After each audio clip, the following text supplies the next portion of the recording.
Hey, hello. It is Tuesday, June the 23rd, 2020. You're listening to the Giant Bombcast. I am Brad Shoemaker. Jan Ochoa is here. I am Jan Ochoa. That's right. I am here. You're bandanaed up. Yep. Jan it up. Just Jan-Dana Tuesday around here. Oh boy. Jeff Gersman. Hi, hello. How's it going? It's great. It's going all right. Is your window open?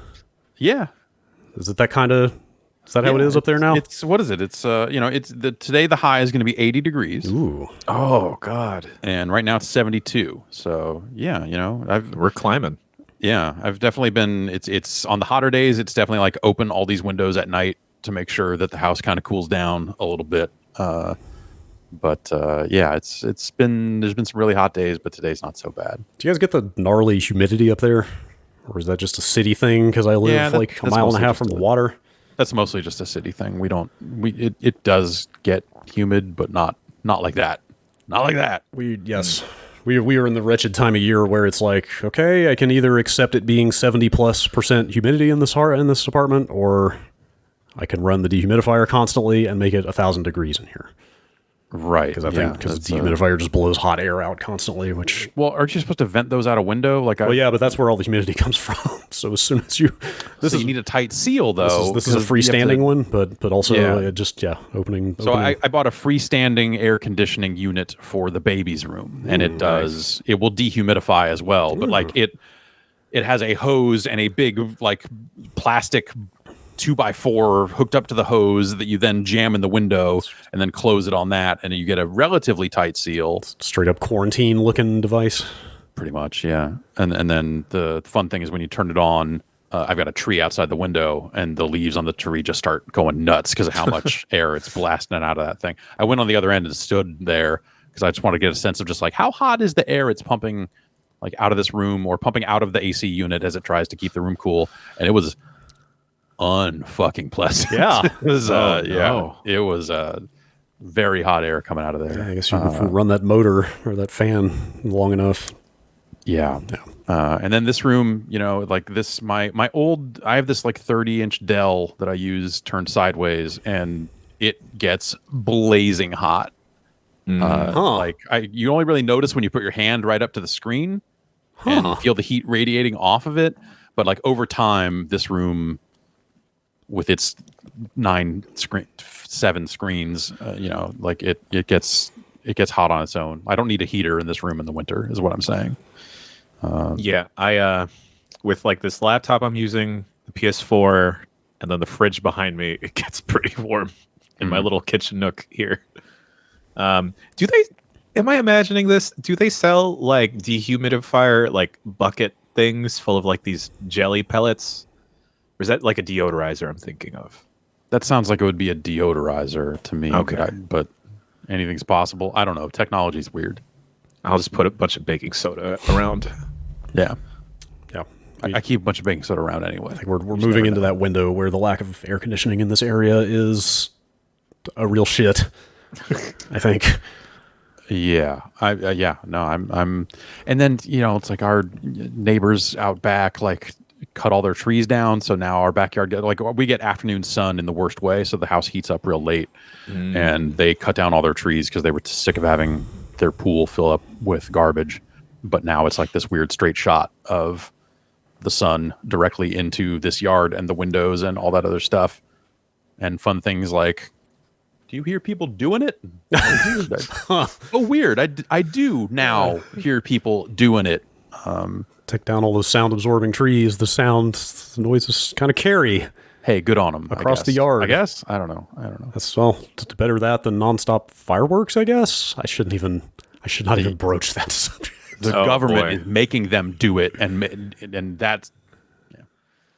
Yeah, I looked at my Nextdoor app, unfortunately, and it's just a bunch of people either being very bad people or conspiracy theorists. It's great. I had to stop looking at the firework discussion at some point this weekend. It was very confusing. It was, yes. I feel bad for the babies and the dogs. Yeah, for sure.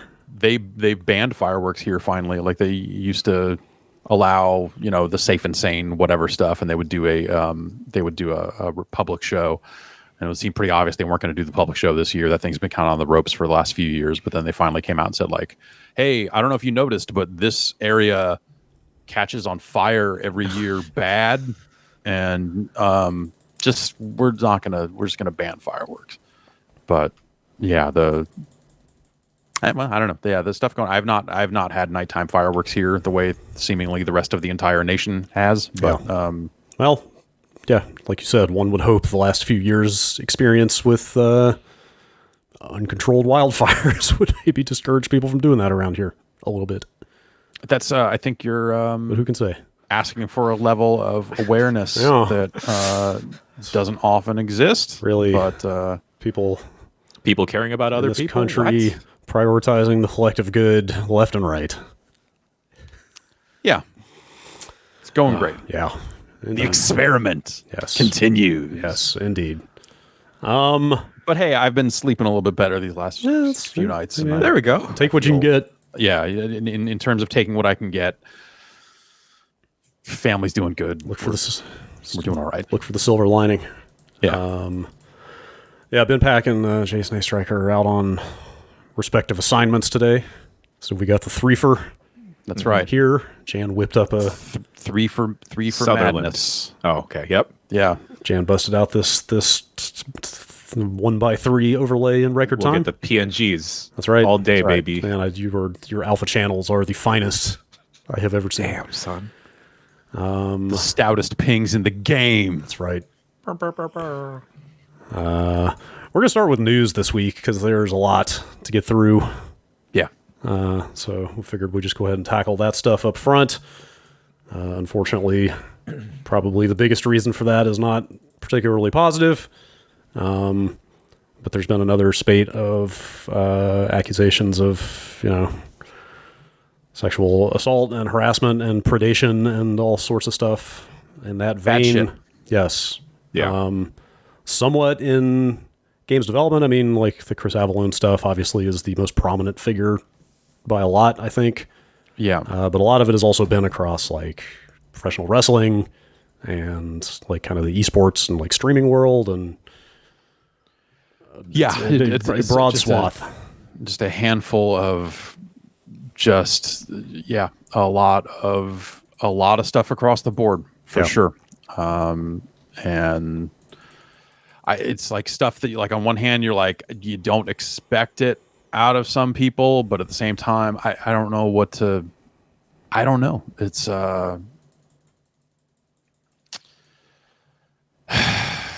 yeah. Well, why don't you get into the details here? Yeah, the Avalon stuff. I mean, this is like what's the word I'm looking for? An August figure in the annals of game development. I mean, this is somebody that's been around for couple decades. His name is he's renowned. He's done a lot of writing for a lot of games. People have joked more recently that, man, it seems like that guy is working on every single video game coming out, whether it was Dying Light 2 or, he was associated with Vampire the Masquerade Bloodlines 2. Yes, I also had to look that up and confirm. And, it just seemed like that guy was on every single game coming out. Any game where they were like, hey, we're doing a narrative thing. We brought in the guy that you like for that. And his stuff seems just gross. Yeah. Gross. Multiple accusations from multiple people of trying to think of the best word. I mean, it's stuff like getting women blackout drunk, taking advantage of them, and similar things of that nature repeatedly. And like maybe. I mean, that stuff obviously is shocking, but I almost started to say the most shocking thing is it sounds like quite a few people in like institutional positions were aware of this stuff because there's talk about like management at I don't think the studio is named from what I saw, but there's talk about like kind of management at the studio this was taking place at was aware and like kind of nothing happened for a while. There's talk that he was like blacklisted for multiple conventions. Huh. So like I think that was the one that really was like, man, like, conventions are not run by like one or two people. You know, there's like seems like a right, and the sort of thing of like if that's already the rep, then how does this happen now, and how did it not happen a while ago? Or yeah, it's and I guess like that speaks to just like perceived power, like the perception that someone can harm your career if you speak out against them, like all that other stuff. It's I can only imagine how hard that must be for someone to come forward against someone who has that sort of rep and all this other stuff. But like that's, I think some people ask like, why does all this stuff happen on social media and all this other stuff? It's like, it's because there's a collective there that can support each other to a certain extent and say like, hey, this happened to me as well. This happened, you know, it's literally why it was called Me Too, is why it is called Me Too, is because, you know, in those numbers, there's more strength, and that's helping people get the courage to speak out against some of these people that have found their way in these positions. And it's just fucking terrible, man. It's just fucking terrible. Yeah, I mean, obviously it can be pretty messy for this stuff to take place on social media, but there's not a more formalized place to adjudicate stuff like this, right? Like that's the thing. If you're saying, hey, some studios knew about this, hey, these conventions knew about this, and that didn't do it, like at some point, what are you supposed to, you know? Right. How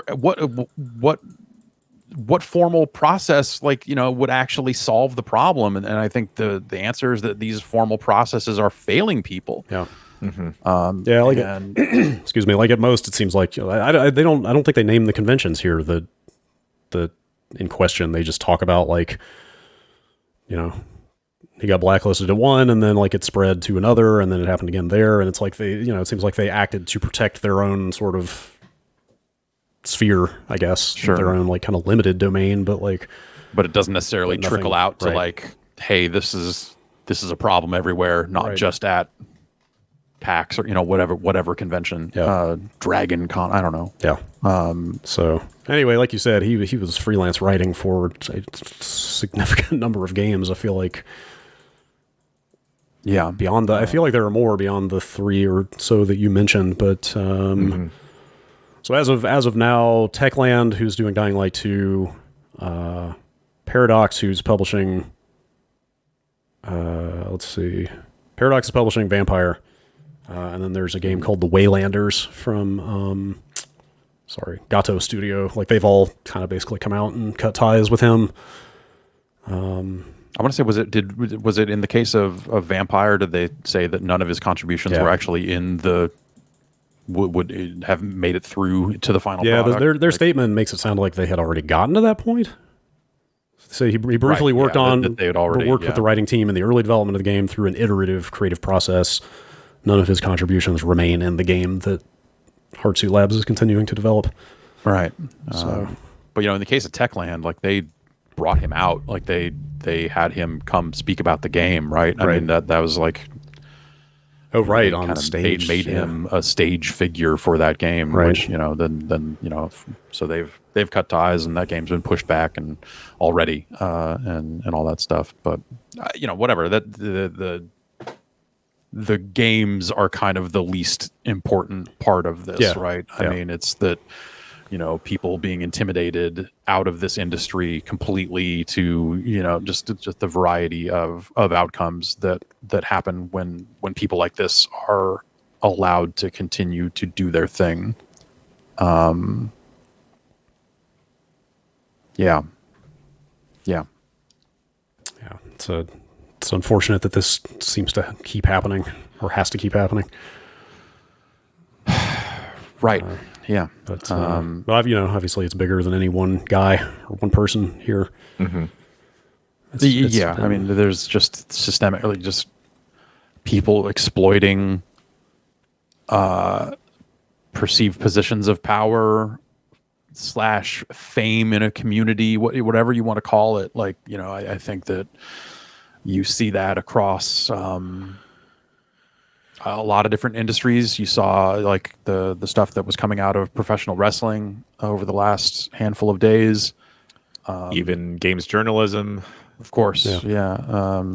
There's a lot of yes. You see situations like this across the board, and like it's the sort of thing. Like like I was involved in a local band scene for a while, and there were definitely people in positions of perceived power in a small scene like that, where they were able to exploit people, and it's the and it is this systemic thing, and that's I don't know. I'm a mess about this stuff, and I don't have a good, clean way to talk about it because it's not a clean situation, right? It's I think the thing. We've had a couple of people, like whenever, because we have interviewed like that was last E3, right? That Chris Avallone sat I think on so. one of those chairs there, and we interviewed him, and there have been a handful of people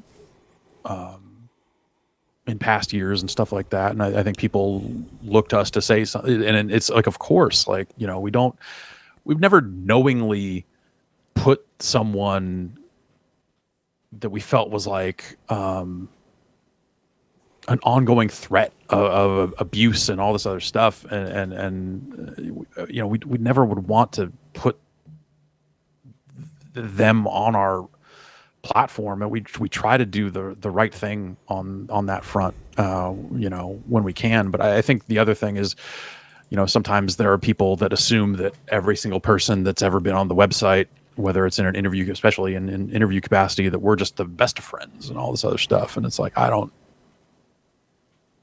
like people, especially around E3 time, they come in for interviews and that's it. Like there are people I talk to once a year, if that, and that sort of thing. And,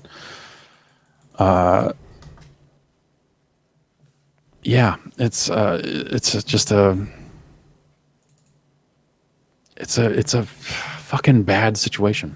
And I don't like trying to figure out like how to navigate through some of this stuff and be like, hey, well, of course we don't want to put these people, we don't want to associate with these people. Right. And then at the same time figuring out the line of just like, okay, well, obviously some people are performing criminal acts and doing things that are just like plainly over the line. Right. And you're like, okay, fuck, all right, this easy call. And then, you get a step or two removed from that, the calls get murkier and murkier. But it does come back to just like, well, what are the sort of people you want to surround yourself with, and those sorts of things. And just the values that you want to try to advance as a platform, right? Right, exactly. Yeah. And we want this to be a force of good for video games, whatever that means, but more than that, the internet, whatever, like we don't want to be associated with people that have been in these sorts of situations, and that's messy and it's human and it's disgusting and it's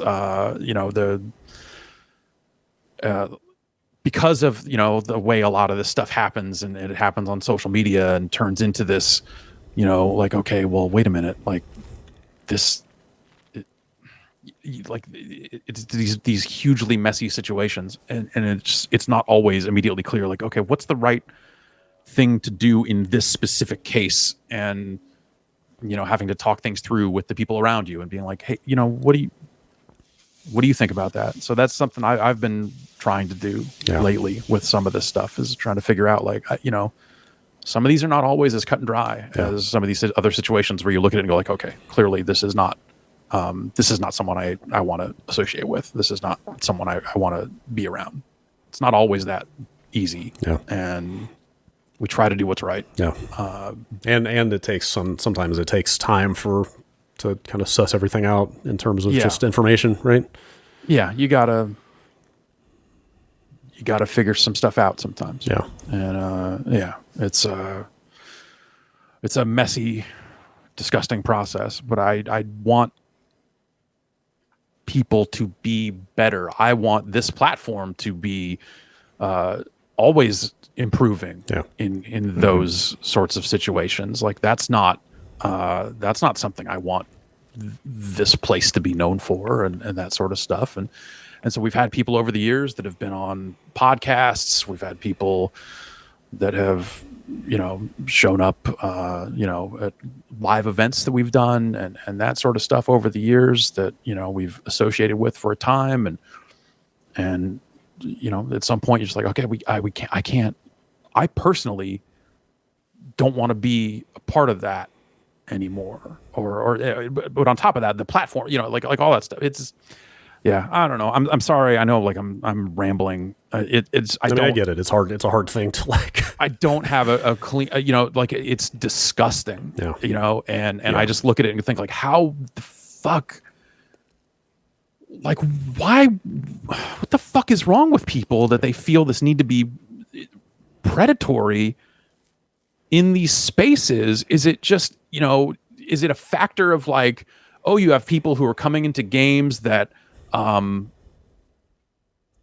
we're not well liked in school. We're not, we're on the other side of some divide that suddenly they're like, oh, I've got a little bit of clout here. And then they just immediately turn into the worst pieces of shit, just like the people they hated. And I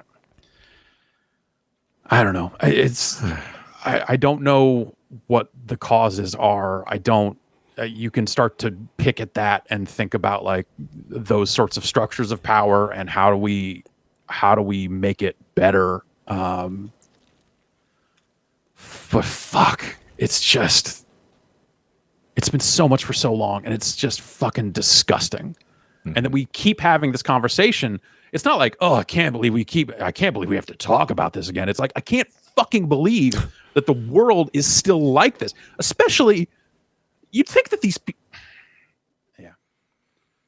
At some point, you'd think that some of these scumbags would, out of just like self-preservation almost, would go like, oh, I can't be this piece of shit anymore because it's like it's open season on garbage like me. But like it just keeps fucking happening. If you internalize the idea that none of this is new, and then you go back even like 20 years or more. Sure. And think about how little it was exposed back then. Like you start to get in a sense of like the impunity with which a lot of these types of people could operate. That's true. Until recently, right? You're right. And it's a good thing that ultimately that these sorts of people can be kind of dragged out into the light the way in a way they weren't before. Yeah, it's there's a whole there's a whole tangent I was about to launch into about like listening to a lot of these podcasts about wrestlers and what wrestling was like in the 70s and 80s and how it's, how a lot of things were in the 70s and 80s. Yeah. And I think it's everything, right? Yeah, it's everything. It is, but those are the podcasts I'm listening to. So, you hear that stuff and it's like, God, it's terrible. At least it's not like that anymore. And you're like, oh no, it is. And video games kind of the same way. You hear a lot of stories about, Atari's hot tub culture and we talk about, but like think about, Brad, you and I have experience in this industry that goes back to, like the thing that I used to say a lot that I think is like, it was always like half joking, but it was the thing of like, you kind of have to be like a functional alcoholic to be in this business for a long period of time because of the number of events that you go to that are full on open bar. Yeah. And we have moments in our past that I'm incredibly not fucking proud of. Yeah. Around a time when we allowed hosts and guests to drink more on camera. And, those sorts of things led to me finally just going like, I'm just not going to fucking drink at game events anymore. Yeah. Like, I'm not like, it's not that or I'm not going to, I'm going to limit myself. How about that? Sure. Sure. You know, like, and I'm able to do that. Obviously, some people are not, and alcohol is a whole separate problem. But I think you have a lot of people that get into these environments where they're coming to this corporate party with this open bar, and people take that as like open season to be gigantic pieces of shit. Sure. And you know, at the expense of just like, well, we were drinking what, I don't know. And you know, obviously there's a lot of personal responsibility involved in there if you're going to drink at these events and this sort of stuff. Like you know, you ultimately, people make their own choices about that one aspect of this, but the environment, the expectations of what socializing in this industry can often look like, have always been that. Do you have a good sense of, is it still that way? Like, I mean, I'm sure you feel the same way, but at some point I got old and started going to bed at 9 o'clock. So we don't get invited to a lot of big, but I'm more it of seems, a 10:30. Yeah. But I still get the sense that like at every PAX or every kind of convention we go to, there's always like, if anything, it almost seems like those parties have gotten bigger and more, I don't know, like almost and it's like a different club-like, for lack of a better term. And it's a different crowd if you think about it. Like there is now an aspect of some of these packs. So as a rule, and I break the rule here and there, but as a rule, I try to not go to PAX parties. Yeah. Because so many of them seem so focused on like, we're going to rope these streamers and influencers in here and do this sort of thing. And, it's the VIP room. Like, we really want you to like our fucking esports mouse pads, you know, whatever the fuck it is. Yeah. Like, it's a variety of things, but generally speaking, I try not to go to parties that are not for things I'm looking to cover, I guess I would say. Like, if there's zero coverage reason to go to a party and there's like no good, like, I especially at PAX, where it just doesn't seem like at PAX, I tend to get together with people that I know and have some drinks. And that's kind of like the one time actually that I do some drinking around a game industry thing these days, is like, hey, let's get a handful of people together and hold down a bar, whatever it is. But and that's something that, you know, you saw some of that this weekend around some of the allegations against a lot of streamers and stuff like that. Is you saw PAX Party come up more than once in terms of just like, oh, well, we, you know, this person sat with me at this PAX party until I got blackout drunk and then left with me, and this happened, right? And this sort of thing, and so I think that the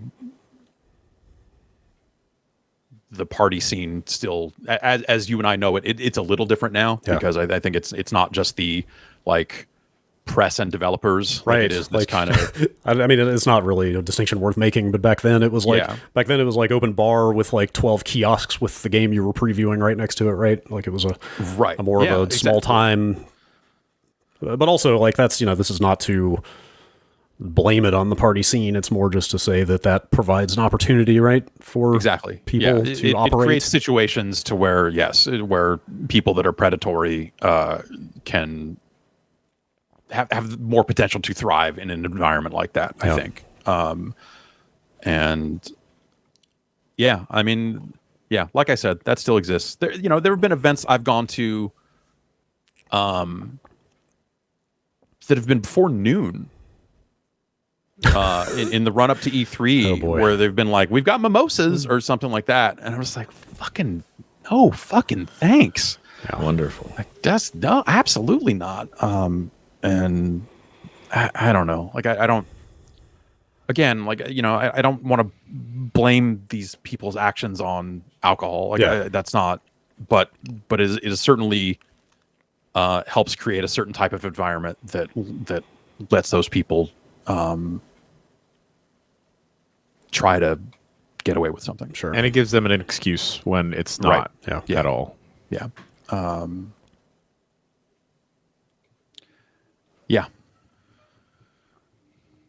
I don't know that I have much. I could, we could talk for hours about how – fucking disgusting this is, and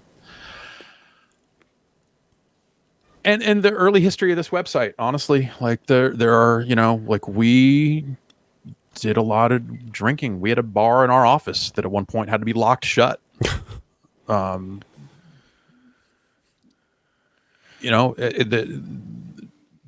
had to be locked shut during business hours. Yeah. Because someone couldn't not do that. I went to an event. No, it wasn't even an event. It was the moment, I think it was the first moment where I was like, this is not what I want to be known for. And this was years ago. And we went to an appointment at a studio. And it was like a first thing in the morning type deal. And the guy doing PR for it said like, oh yeah, we got, you want a water or Diet Coke? Sorry guys, I don't have any beers. And I was just like, is that what we have? Is that what this is to some people? Because I super don't want to be that. Yeah. I mean, for better or worse, we played some of that up for what we felt like were probably just like, reasons of being zany, or like think back to like even the age of booty video and stuff like that. We projected that image in some ways to try to differentiate ourselves from the relatively stuffy. And I guess that's the thing is I would look back at that content. Age of Booty video and go like, yeah, no, that was a good time. That was funny. Yeah. That was a weird, different thing. I think that was just relatively harmless, but I hope we did not. Right. I hope we did not project an image that was harmful or even then that was back in my more prime drinking days, I guess I would say. But even back then, I was not, I was not drinking every day. That's for damn sure. Anyway, we've kind of gotten off topic. Yeah. Yes. But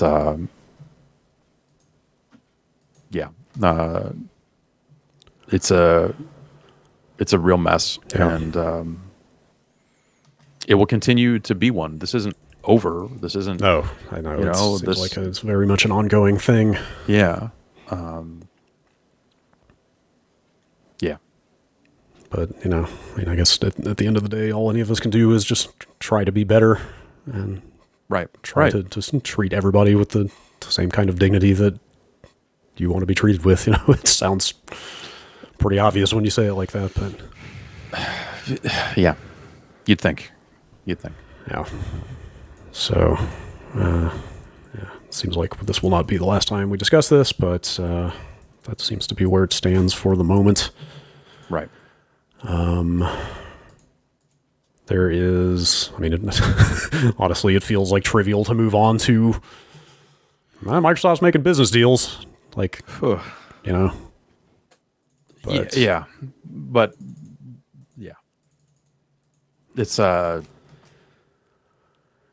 it is, it is trivial to move on to the rest of the stuff. That said, other news happened this week. Yes. We're gonna do a show, obviously, and talk about the rest of this stuff, obviously. But yes, there's obviously a tremendous amount of anguish and pain and trauma and all kinds of stuff. Yeah, out there right now that we need to acknowledge. Yes. Anyway, that said, Microsoft made a business move. Yeah. Honestly, this is not even this is not untainted, this story for like 2 or 3 different reasons is also fairly thorny. The story is that they shut down Mixer out of nowhere. And or are shutting down, I guess. Yeah, it's the platform. It's one more month. Technically still up for, what is it, July 22nd will be when Mixer shuts down. That's, of course, the former Beam.Pro, which Microsoft purchased and changed the name of. They didn't own they couldn't trademark it in every territory, I think was the story around why they couldn't stick with Beam.Pro. That was a pretty good name for a streaming service. It's a good name. It was a real good name. So them doing something with Mixer, I guess, isn't the hugest surprise, other than you kind of thought Microsoft would be big enough to just stick with it. But as people dug into the numbers after this announcement and saw like kind of what audiences were doing on Mixer, I think we were just having a conversation I was just having a conversation with someone about like Ninja and some of these other people that signed to Mixer exclusive deals, and the notion of just like, man, this doesn't seem like it worked out. Like they did not bring the numbers to Microsoft's service. They did not help that service grow. And it was that notion of just like, well, hopefully they're saving their money, because at the end of this deal, I doubt Microsoft will back the truck up again with more tens of millions of dollars. Yeah, because I guess they showed that even they, being the biggest names in the game, couldn't bring those numbers right to the platform. Right. They did not peel enough people off of Twitch to make Mixer happen. At the same time, like, correct me if I'm wrong, like they got their contracts paid out off of this, right?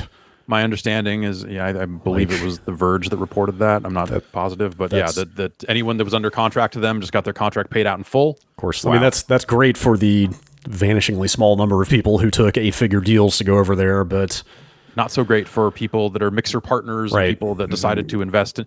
It's the thing, like Beam.pro had a small but like very dedicated community, and they went through the ringer a little bit and the name change and all this other stuff. But there were people that were proud of being on that platform, and whether they were eking out a living or not, there was a community. There is a community there still that likes that service, and I feel for them. It's easy to say like, oh well, they'll just go to Twitch or whatever, or they'll go. Like, you're basically asking somebody to start over. At that point, like I feel for those people. I don't know how I feel about the phrase like sweat equity, or that concept.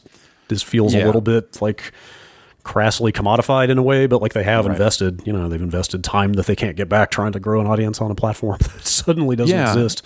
Well, I guess the one benefit there is that the viewers, it's not like they disappear, but Mixer goes on. And I think that's the difference with some of these people that left Twitch for Mixer is, Mixer goes away at a certain point. So the viewers will have to go somewhere, and maybe that gives them an opportunity to like say, "Hey, I'm here now. I'm moving over here." That's fair, but and that they don't start from zero, maybe. Right. But that is guaranteed to be a pretty like fragmented and messy process. Yes, absolutely. I can't imagine anybody is happy about it except for maybe Ninja. Well, even Ninja now has to figure out like what next, right? Yeah. But at the same time, that is still probably something of a bidding process where, some of these other services, so I guess the other piece of this is that they're going to redirect Mixer to fucking Facebook gaming. Yeah. I'm not sure that I don't which know. is bigger than Mixer numbers wise. Well, sure, but I mean, most things were. Yeah. But I feel like Facebook gaming has not seemed like a viable platform for people streaming traditional video games. I frankly did not know it was a platform. Like, is that what do I type gaming.facebook.com into the browser? I have no idea, dude. Let's see if that works. I don't know. I know some people stream video games on Facebook. Yes, that's all I know. That's that does direct to a landing page. Whoa! I'm sorry. You shoot him in the leg. You couldn't hear that, but I'm sure the stream did. Should be careful about clicking on streams in the middle of broadcasting this thing. But yes, that does direct to a landing page that does look quite a bit like a Twitch or a Mixer or whatever. And I've seen them out there signing deals with some streamers I had not heard of previously. So like they are making it. Facebook has been trying to like build a roster of exclusive talent and do that thing. And people that were partners on Mixer will, if they do transition to Facebook gaming, they become partners there, and so there's some status stuff and things that like Facebook is trying to roll out some form of red carpet to people that met that bar on Mixer to try to keep them there. But honestly, it's really hard for me to envision a scenario where most of those streamers don't just go right to Twitch. I think the thing we learned from Ninja, and the thing that I think other people have tried to do this on YouTube in the past, it was something that we always wondered about, if this was something that was going to be like the Twitch audience. Does the Twitch audience come off of like, what do they care about first? Do they care about Ninja, or do they care about the Twitch ecosystem? And I think what the Mixer deal proved is they'll just find somebody else. Yeah. You know, like not to say Ninja's bad at what he did, or or whatever. Like I don't want to. I'm not, speaking qualitatively here. Just that I think that audience has proved time and time again that if someone gets banned, if someone gets moved somewhere else and is like, "Hey, come follow me here," like none of those people are bigger than the platform. Right. None of those people are bigger than the ecosystem. There will be a new Fortnite streamer next year. Also, none of those people are bigger than the form, right? Like there's only so much distinction between different people sitting in front of a video game and playing it, right? And I include ourselves in that. Oh yeah, Sure. absolutely, yeah. It's like you can put on as many fucking fake mustaches as you want. You're still doing that thing. Right. And Also, like I suspect that people even only care about the platform so much, right? right. Oh, 100%. Like people, I imagine even the people that continue going to Twitch and just find another streamer are largely still going to Twitch out of like inertia, right? Like there's just Yes. It's not because they like bleed purple or whatever, right? It's just because right. like there's no compelling reason for them to go to Facebook gaming. There's like not. Yeah, or they've already put money into the platform in the form of subscriptions or bits or, Yeah, or sure, whatever, sure, and they yes. have a handful of people they watch. And Yes. so, like, if they watch 8 channels and one of them leaves, they're like, whatever. Like, I'm still Yeah. over here. Right. Yeah, I think you could say the same thing about like other platforms. I know a bunch of people that are still prefer SoundCloud as their place where they grab music. And like if someone were to leave and go to a different service, it's like, well, whatever, I'll follow these other DJs instead. That void fills very quickly. Totally. And there's no shortage of content in those sorts of spaces. And I think, it's the same type deal about people that get big on YouTube and then think like, man, it sure would be nice if we could pivot into some kind of subscription service or pivot into some other kind of thing here, and finding that like maybe their conversion rates are not what they thought they would be. And honestly, I think that like seeing that happen is one of the things that makes me only want to go so far with external services as it regards to our stuff. I mean, if we were full in on YouTube or full in on Twitch or something like that, but actually, with the nature of what we do, it'd probably be YouTube in this example. We could reach more people than we reach right now. If we were 100% YouTube focused, we could be bigger than we are right now. There's also the potential that we could be bringing in more money than we do right now. But you then are shooting any kind of external, like right now we get to kind of run our own thing to a certain extent, and it gives us certain freedoms with the type of content we can do and being able to be away from some of the content ID mess and not having to care about that stuff as much. And but that's because we built it that way from the beginning. I think I guess to just kind of illustrate my point, it's like the idea of like, if you are YouTube first and then try to pivot out of it, that's a lot harder than us being able to kind of put a toe in as much as we want and go like, it'd be nice if we were bigger on Twitch. It'd be great if we were bigger on YouTube. But all that is still in service of like, that only matters if it then leads to people kind of coming back to us and potentially signing up for our premium service. Like that's the business, right? So yeah, when a platform like Mixer shuts down and those people get scattered to the wind, like, yeah, it's a weird, it feels like a weird non-opportunity of like, now everyone that streamed to Mixer that isn't getting paid out on some huge deal is left to kind of fend for themselves to a certain extent and decide like, do they want to take whatever olive branch Facebook gaming is going to give them, Right, to see if they can maintain there, which I honestly I'm not super optimistic about. Given the audiences, I feel like the age range that we're talking about here, I'm not left with the impression that like the typical audience for video game live streams, and speaking also somewhat from experience, that they want to be on Facebook ever. Yeah. Instagram at most. But even then, these days, I feel like that's, Instagram maybe isn't what it used to be either. Yeah. Not to get super tangential or far afield of this topic, but my impression from keeping up with the tech press is that Facebook is facing kind of a like a long-term audience retention crisis, right?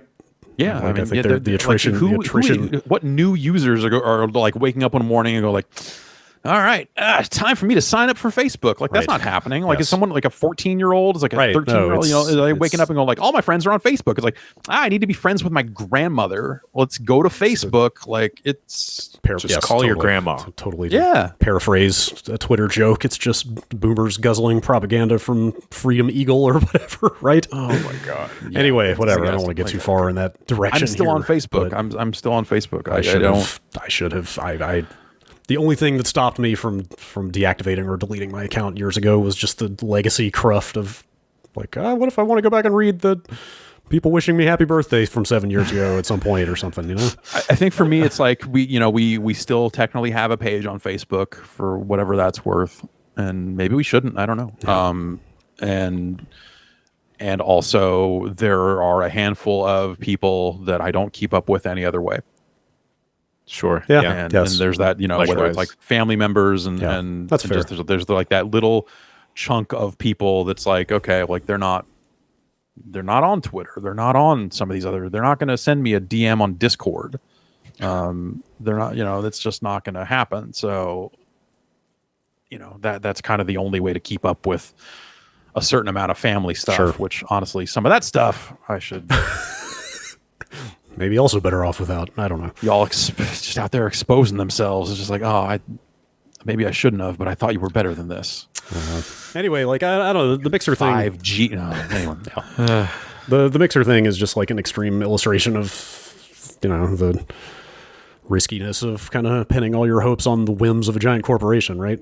Like you see the similar stuff with like YouTube changing the way that they're, I don't know, the way their ad monetization works or algorithm stuff or whatever. Like you see just like people en masse just like freaking out about their livelihoods because somebody high up at a giant company made a decision to change something, right? Mm-hmm. Exactly. Yeah, that's YouTube once a week. I feel like there's just some different aspect of just like these videos are getting demonetized, and it's just like, all right, well, why? And YouTube never quite, even when they try to explain why, they never quite explain why. Yeah. So with how out of the blue this was, do you think they told like their major partners like a Ninja? Well, those guys probably, I would think. Yeah, they probably had to be like contractually they probably had to. But again, how many people is that? It's Ninja and Shroud and ... That's all I can think of. Yeah, maybe one or two other deals, but yeah, people at that tier. Yeah, I'd seen some posts from like smaller partners just being absolutely devastated and stuff. Or even just employees on that division that were just like caught off guard by like it. It seems like nobody outside of whatever Microsoft upper management at Mixer had an inkling about this stuff. It just happened out of nowhere. So and that's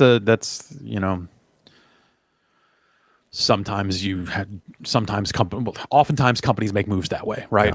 As the people that are going to be the most affected by it are not told until it is happening, for reasons of like, it can't leak or this or that, or whatever the reasons are. A lack of trust in those employees at the end of the day that you're about to let go. So why would they trust you anyway? It's a mess. It's a bummer. I think the Mixer tech was really good, and we tried to switch to it here and there just when we were doing external streams or whatever. We tried to use it. We would get some complaints here and there from people who were just like maybe the Mixer tech, like the Mixer player was a little too heavy for older computers, and that they would run into some issues. But this is maybe a sad reflection of how I spend my time these days, but I do wonder what's going to happen to that FTL protocol. That super low latency protocol they came up with. Yeah. Twitch's tech got better too. Like their latency is lower than it was. YouTube's is lower than it was. Like everybody's working in that direction for sure. Yeah. But yeah, the Mixer technology was fascinating and cool. Yeah. And but Microsoft couldn't make it work on. They were never gonna. It was never gonna catch Twitch. I feel like they took their best shots by going and plucking major Twitch streamers to try to put some shine on that service or give people more reasons to check it out. And they built it into games. Like what happens to Forza Horizon with its like influence, like you earn influence points by streaming it to Mixer or some of these other things. Like, they tried a handful of different ways to, even just integrating it into the Xbox One at a relatively high level. And yeah, like that totally raises the question of like, I mean, granted, we don't know what the Series X dashboard is going to look like, but is there going to be a big fat Facebook gaming tab at the top of it? That sounds terrifying. Yeah, it doesn't sound great. And I guess they said also that this, the goal is to get Project xCloud stuff in front of the Facebook audience and kind of go that way with it. Interesting. That would be one of the other parts of this deal, or this kind of arrangement that they've done with Facebook, is to try to reach that audience. Which if a lot of the people on Facebook gaming are streaming mobile games and free to play and stuff, and you suddenly lower the bar to entry to other video games to that crowd, maybe that's meaningful. That actually, when you put it that way, makes this choice make a lot more sense, because like obviously Google has a direct competitor to xCloud, right? Amazon / Twitch, like you feels like you're just waiting for them to announce something similar, right? So like Facebook obviously is not in the Stadia style, they're not in that market, so like they probably figured that was the place to promote that stuff. But at the same time, I think doing a deal with Facebook right now doesn't look great. So get me started. Yeah, right. I mean, yeah. No. So yeah, it sounds like it was incredibly abrupt and unceremonious for people who work at Mixer. Like this seems to be entirely coincidental, but there's some talk of some kind of like racist practices in the management at the company, or right hours before this stuff happened. Yeah. Which, I mean, everybody involved came out and said, hey, this closure has nothing to do with that, because obviously, I mean, of course it didn't. Yeah. Like, you don't make a decision like that in 12 hours. No, if that's the problem, you eliminate the person, not the product. Yeah. It's, this is a larger thing. But of course, obviously, like, to that end, Twitch doesn't always seem like it's done right by its streamers and protected their partners and all that sort of stuff. And there's a lot of stuff around that as well. So. Yeah. So, I guess that covers all that. Seems like it. Pretty abrupt thing, just out of nowhere yesterday. Speaking of doing deals with Facebook. Yeah. While we're on the subject of Facebook, they acquired Ready at Dawn. Yeah. Who makes... I don't know why I can never keep this straight. Lone Echo is the one that everybody loves, the Zero-G sports game, right? Lone Echo was the single-player one, and Echo Arena was the multiplayer offshoot, okay. I think. Okay, but they make all those. They make all those, yes, right? They make all of them. Yeah, like you, I can never keep those straight as well. But yes, they are the developers of... Ready at Dawn. Ready at Dawn will always be the Daxter for PSP developer to me. Yeah. Forget the Order. Yeah, they also made the Order 1886. Yes. They made a bunch of stuff. No, really. Forget the Order.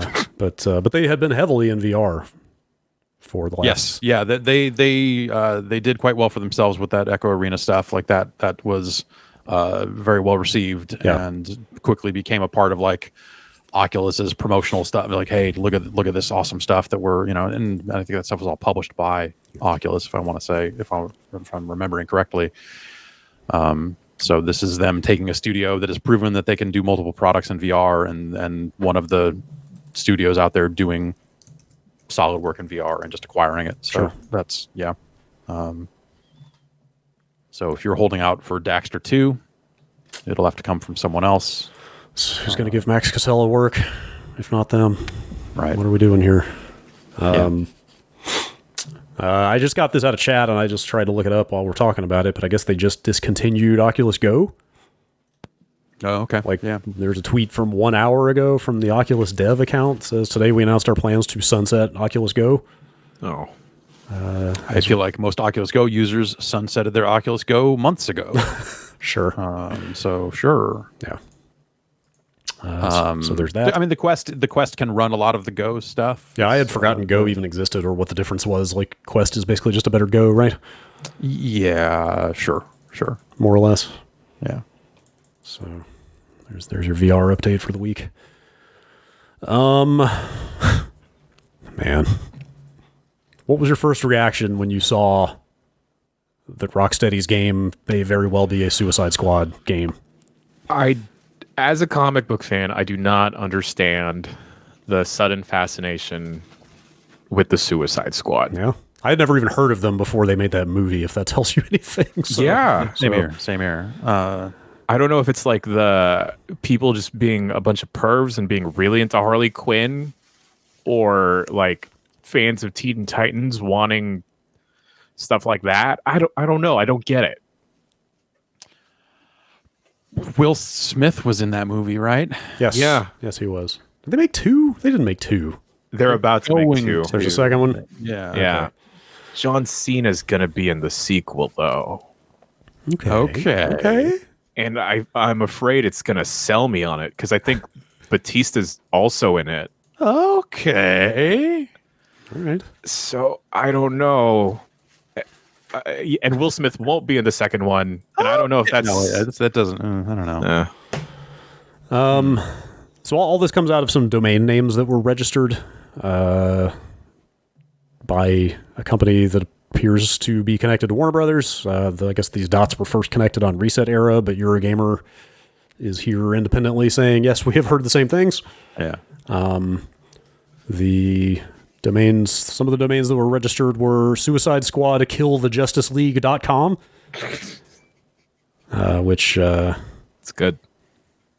Eurogamer, the way Eurogamer describes that domain is as, quote, a contender for the game's final title and a good summation of what you can expect Rocksteady's next big project to be about.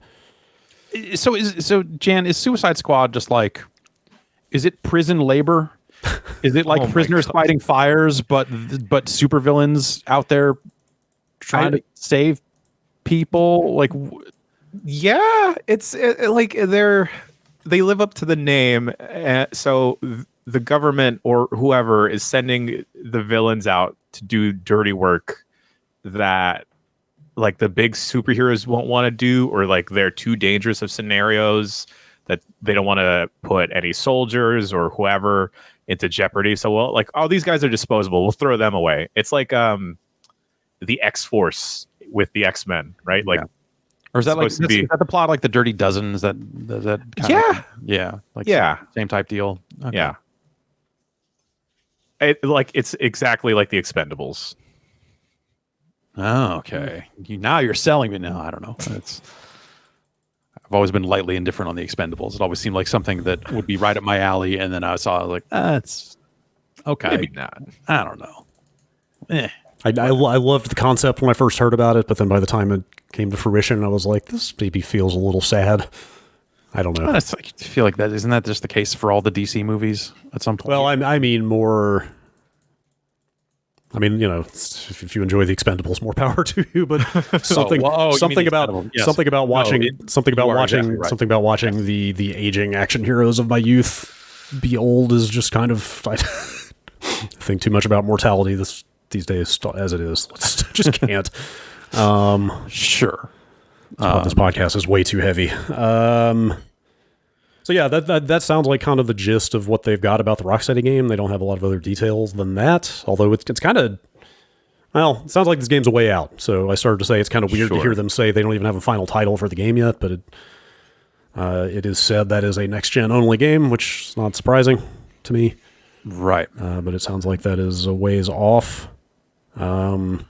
One of the other domains that got registered was GothamKnightsGame.com, which is supposedly the Warner Montreal game. Right. Yeah. Which it's interesting if that's the full title that they seem to finally be dropping the Arkham part of that branding. Okay. I mean, it could be Knights with a K or yes. Okay. That was Because the last Batman game was Arkham Knight. So right. Exactly. They seem to be taking the Knight part of that and running with it, maybe. Well, it's the end of Rocksteady's trilogy. So. Right. Yes, that's done. It says both of these are going to. They use the word teased, not necessarily announced, but I mean, something will be said about these games at the DC Fandome event. Fandome. Yes, the Fandome. I'm Where the fandoms fight. Finally, we can kind of have it out. Who is the worst fandom? Find out in the I'm fandom. kind of into the word fandome. I like that a lot. That's in August, so I need Brendan Fraser to be like the host of the Fandome because if DC has done anything good these past couple years with like their media, it's given Brendan Fraser a second chance. Yeah. Yeah.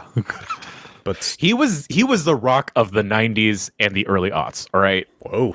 Huh. Are you saying The Rock showed up? They did that movie together, and The Rock took it Yeah, he from him, like, and like just he used the Scorpion King powers to take it and leech it off Brendan Fraser, and then look what happened. yeah. Imagine the wait, was The Rock in the Meg? No, that's Jason Statham. What's the skyscraper movie? Who Is can this keep just called track? Skyscraper? I think it's called Skyscraper. Imagine that with Brendan Fraser. I have to I type. I have to type. mean, I didn't skyscraper. see it, dude. but Wow, I would totally. be more likely to see a Brendan Fraser like him trapped in a skyscraper that's collapsing because he's like a believable everyman. Yeah. When you see The Cracking Rock in wise. something, you're like, he'll be fine. Yeah. Imagine you see Hobbs and Shaw with Brendan Fraser. You see The Rock, you're like, that man eats 10 pounds of cod a day. Right, He yeah. never stops lifting. He'll be it's like, oh, an earthquake's gonna stop. No, the Rock will be fine. Also, you are totally right that they actually made a movie called Skyscraper. Has there been a movie called Earthquake yet? oh, there has to be. Yeah, but that seems like something that would have happened years ago. Oh, right? yeah, Because yes. San Andreas is the earthquake. Oh, San movie. Andreas is the one I was thinking of. Yes. Yeah. Which is always fun when they talk about sequels to that because then people say like, "Hey, did you hear about San Andreas 2?" And you go like, "Oh, what?"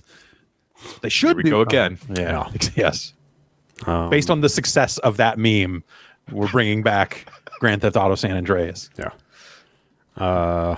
So yeah, this supposedly this Gotham Knights game, if that's what it ends up being called, that's the thing that has been teased with some Court of Owls stuff for a while, which is something I'm not familiar with, but That's actually pretty neat. yeah. Yeah. What's the Court of Owls? Court of Owls is like, just imagine a group of evil Batmen. Huh. Batmans. So they're evil, but they don't kill people. Is what you're saying? Is that- No, they're totally fine with killing people. It's okay. like So instead of being obsessed would with they be the Gotham Knights? oh And no, then Batman has to fight against them as the knight that's good. yes. Consider them like evil knights. Okay. And then Batman and his posse being like the good knights, but there's like gray area because owls and bats Because right? that's edgy. Yeah. They're okay. Yeah, they're the Illuminati. I'm remembering now. Yeah, Okay. but so is Batman. Yeah, kind of. He's like a 3-man secret society, right? It's like him and Robin, Alfred, And then which Robin are we talking Vale? about? I don't know. Yeah, I don't know. Prince. Go on. Have you heard the song "Bat Dance"? I sure have. Well, Fuck, did you see that Yes. holy shit. the talk that they are going to let Michael Keaton play Batman. Michael again. Keaton is going to play Batman again. That was I needed that yesterday. That's my Batman. I'm extremely with you.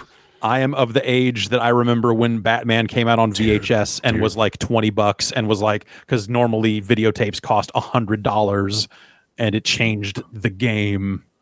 I mean, you tell me, I was 10 years old the summer that the first Tim Burton Batman came out, but in my memory, it was like the biggest fucking cultural event in history. Yes, it was like you had to get all them 7-Eleven, whoever had the cups, whatever fast food place had the cups. You had to get those fucking cups. You listened to Bat Dance and got fucking psyched. That was all you did that summer was try to go That see movie Batman. was sick as fuck, and you saw. Yeah, that was the thing. You went and you saw Batman a few times, and then when it came out on VHS and was like affordable, because videotapes used to only be sold for rental, so they sold them for outrageous prices because they knew the rental places could afford it. But then when they said like, no, we're going to sell Batman for $15-$20, whatever it was, and then all the rental places just had. Like it was all over again, like for movie theaters having all the Batman shit all over it. And then all the video stores just had Batman shit everywhere because they were like, come in here and buy these tapes. There was a line out the fucking door to get Batman VHS tapes. And I waited in that fucking line. Yes. I believe there is still a retail VHS copy of Batman in my parents' basement somewhere. The last good DC movie. Batman Returns has got merits. No. I don't know. I never saw any of the Joel Schumacher movies. Also, R.I.P. Yeah. I had no idea that Joel Schumacher made Falling Down. What the fuck? Right. Like, yes. what? Yeah. Anyway, whatever. I don't know what this podcast is at this point. I just want to say for the record that I love Michael Keaton. Yeah. Anyway, I don't know. That stuff sounds cool to me. Like, I feel like Arkham Knight was a little bit polarizing. Like, I did not like people, it. some people Yeah. kind of bounced off of it. I mean, it sounds like maybe the Batmobile stuff was a little too much for. It was that, and Did a lot of Batmobiling. It was too much Batmobiling, but I think like the larger thing for me was having done that stuff in 3 games prior. Like Arkham Origins was kind of my breaking point, honestly, where it was just like, okay, I really really like those first 2 games, and then everything after that felt like, you know, I've done a lot of this already, and it's maybe not different enough to get, or the ways in which it is different, like the detective mode, like solve the crime stuff in Origins, and then all the Batmobile stuff in that last one. Yeah. Just kind of like they didn't feel vital and necessary the same way those first 2 games. Yeah, those first 2 games are I could see it. incredible. I still think the first one is the best, personally.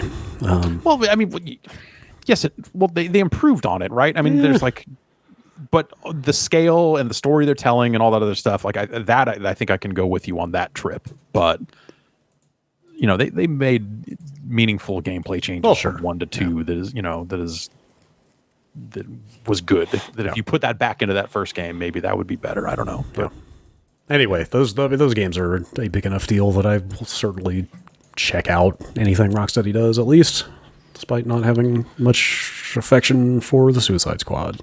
I mean, I didn't have a ton of affection for Batman at that point when they did that. So, you know, whatever. Like, if they can make a great game, Yeah.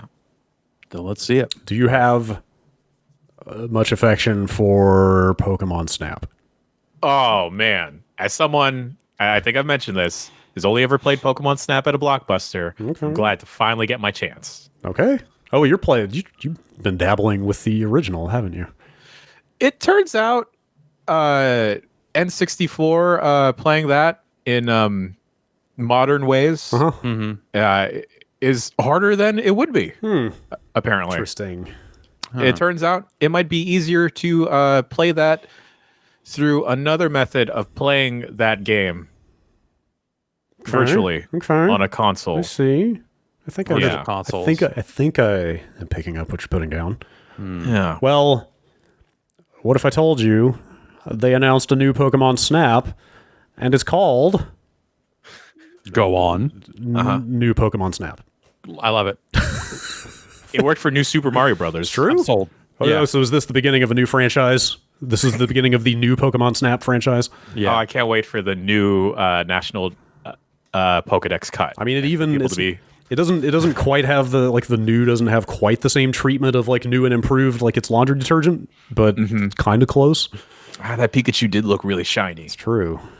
What will it have? Will it have more Safari and less track? Finally answering like some forum commenters' demands for a second Pokemon Snap from like the year it came out.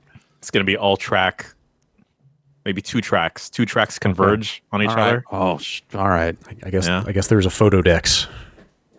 Oh boy. Great. That's what this webpage says. I mean, they put out a trailer. It doesn't seem like there's much to glean from it other than you take picture of Pokemon. Yeah. Okay. Yeah. Sold. Which great.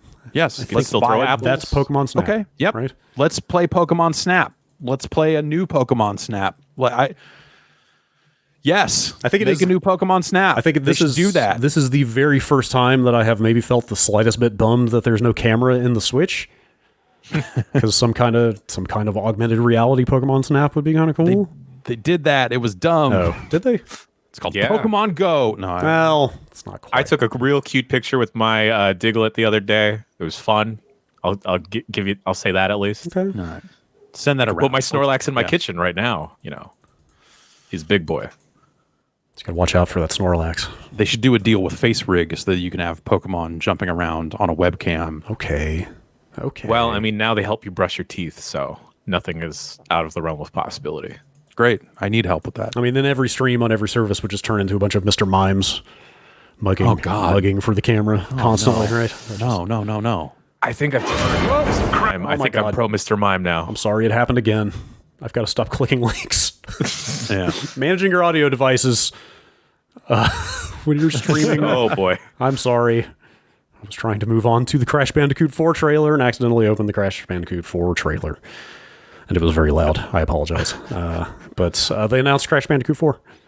Also, speaking of new games getting announced. Finally, the 4th Crash Bandicoot. It's about time That's what I've been saying. that they announced a Crash Bandicoot 4 subtitled It's About Time. Oh. And that sure does look like a Crash Bandicoot game. Yeah. Okay. That's what I got. Like worked really well for Sonic the Hedgehog 4 when they did that. So pretty psyched. No, I don't know. It seemed inevitable that they would make a new Crash game based Yeah. on how well the remastered remakes and stuff have done. So Yeah. sure. I want to say... I should have looked this up. I want to say I saw Toys for Bob is making it. I believe that's Or the is case. there more to it than that? The Skylanders people. Yes, it is Toys for Bob is Yeah. leading development on this, it says. I also clicked on that link and it was very loud. It is very loud, yes. I feel bad about blowing out people's eardrums. Let's see. A full price game, maybe unsurprisingly. I mean, it sure does look Sure. like that behind the back kind of like very directed hallway style of Crash Bandicoot, largely. I mean, if you're going to make a game and number it Crash 4, I think you're making that game, right? Like Yeah. that's the thing that the Vivendi era Crash games weren't they just kind of more just generic 3D platformers? Talking out my ass. I totally don't remember a damn thing about those games, but that's in my mind. Those games were not the same as Crash was, and in some ways, maybe that made more sense than doing the hallway thing. But I guess if you're going to make one of those games, you do the hallway thing. Yeah. that's Crash. That's what it looks like, at least. Yeah. People really turned on that hallway thing though, and You mean back in the day? yeah. Well, I mean, like what year did Crash Bandicoot 1 come out? Because think about what was going on with 3D platformers at that time. Crash Bandicoot 1 I thought was an incredible game, honestly, at the time. 95. Yeah. 90, so- September 95. So like, or I'm sorry. No. 4 years old? Wait, hang on. Did I misread that? No, this says September 96. that sounds right. It was not a launch game. It was not a PlayStation launch. I am purely basing this on its proximity to Mario 64. Because Sure. like yeah. the first Crash Bandicoot was totally fine, but I feel like put up against Mario 64. And they did the thing that like Uncharted ended up being guilty of in different at different times of like, here are the levels where you run at the screen. Right. It sucks. Yeah. Yeah. And it was like funny to see Uncharted do some of that stuff on occasion, because you were like, yeah, I guess this is what this studio was known for before this, huh? Was doing this and it being divisive. Yeah. But yeah, I don't know. Like people love those old Crash games, and if they can make a new one like those, then that'll probably do fine for them. But yeah. Seems like a fair amount of buzz around this. So you're probably right. Yeah. Get new masks. Or maybe everybody got their fill with that trilogy collection and this was a terrible idea. Who knows? Yeah, that's what makes me wonder. Is like, do people want a new Crash, or do they want to play the Crash that they remember from when they were playing Crash? Right. And like that's the decision you have to make, is like, do you still want more Crash after getting all that Crash? It's a lot of Crash. That's a lot of Crash. Speaking of a lot of, that's my segue. Love it. Unfortunately, Ben is not here to weigh in, but they announced the new Smash Brothers character, Min Min. who is Min Min from ARMS. I think they had come out and said it was going to be an ARMS They character. said right? it was an ARMS character. Okay. Yeah. Okay, so that was known. And then had to get out ahead of this announcement and say, and we will not be talking about other new characters. like they're so careful to set expectations about some of these Nintendo streams. Yeah. Where they're just like, we will not talk about unannounced Switch games. We're not going to talk about Pokemon here. We're not talking about this. Like the number of things they have to get out and say ahead of time. Don't come in expecting, like the amount of expectation management I guess Nintendo has to do around this stuff is funny / sad, A little but also alarming? smart and Yeah. alarming maybe. I think this is the first of the new kind of, I don't know if they're not calling them seasons, right? But they're doing kind of batches of characters, isn't that right? Yeah, it's like this is they'll the- sell the like a character pass or whatever. So this is like the first, right, of 6, I think, for this next. first one of the second batch. Yeah. There's also some kind of Vault Boy skin. Yep, becoming they do some available. skins for Mii's. For the you can make a fighter out of your Mii Yeah. because everyone loves Mii's. Me. And now they've got a costume for your Mii's that make it look like the Fallout kid. That's that name, right? Yes. Definitely. The Fallout Boy. Fallout Boy. Yeah. I was, nothing against Smash Brothers and its fans, but the only thing I really cared about this in this stream was that Sakurai did it from his apparent living room, and we got a pretty good up close look at his gaming setup. Yeah. He is a 2 TV kind of guy. Apparently, he does the 2 TVs side by side thing. Yeah. Sometimes you gotta test something out. You gotta play right. multiplayer with yourself to make sure it works. I think right? he quite literally cited like sometimes you gotta compare stuff. That's just because he's got a GameCube hooked up to the other one, so he can play That's right. real Smash Brothers. Yeah. So anyway, that's happening. I guess those skins are 75 cents each, so that's not so bad. I think the character is $6. Let's see here. Let me, as I load another webpage, try to make sure nothing is going to autoplay. Please. Here it is. Insomniac has come out and actually kind of provided some details finally on Marvel's Spider-Man Miles Morales. On the PlayStation blog, they straight up used the phrase Uncharted: The Lost Legacy as a comparison. So everybody can stop speculating that that's the case because they have now said it. Which, if you don't remember, that was a $40 game, which I assume that means this is also. They didn't come out and They didn't name a price. Yeah, But I would. they are setting expectations in a way that you now expect it to be. Yes, a $40 I feel like it would be a bad look for them to come out and make that comparison and then go and charge $60 for this. Yes, that would be bad. But I mean that I think I said it last week, but that did not feel like a small game to me. Like it was certainly not as long as the games Naughty Dog is making now.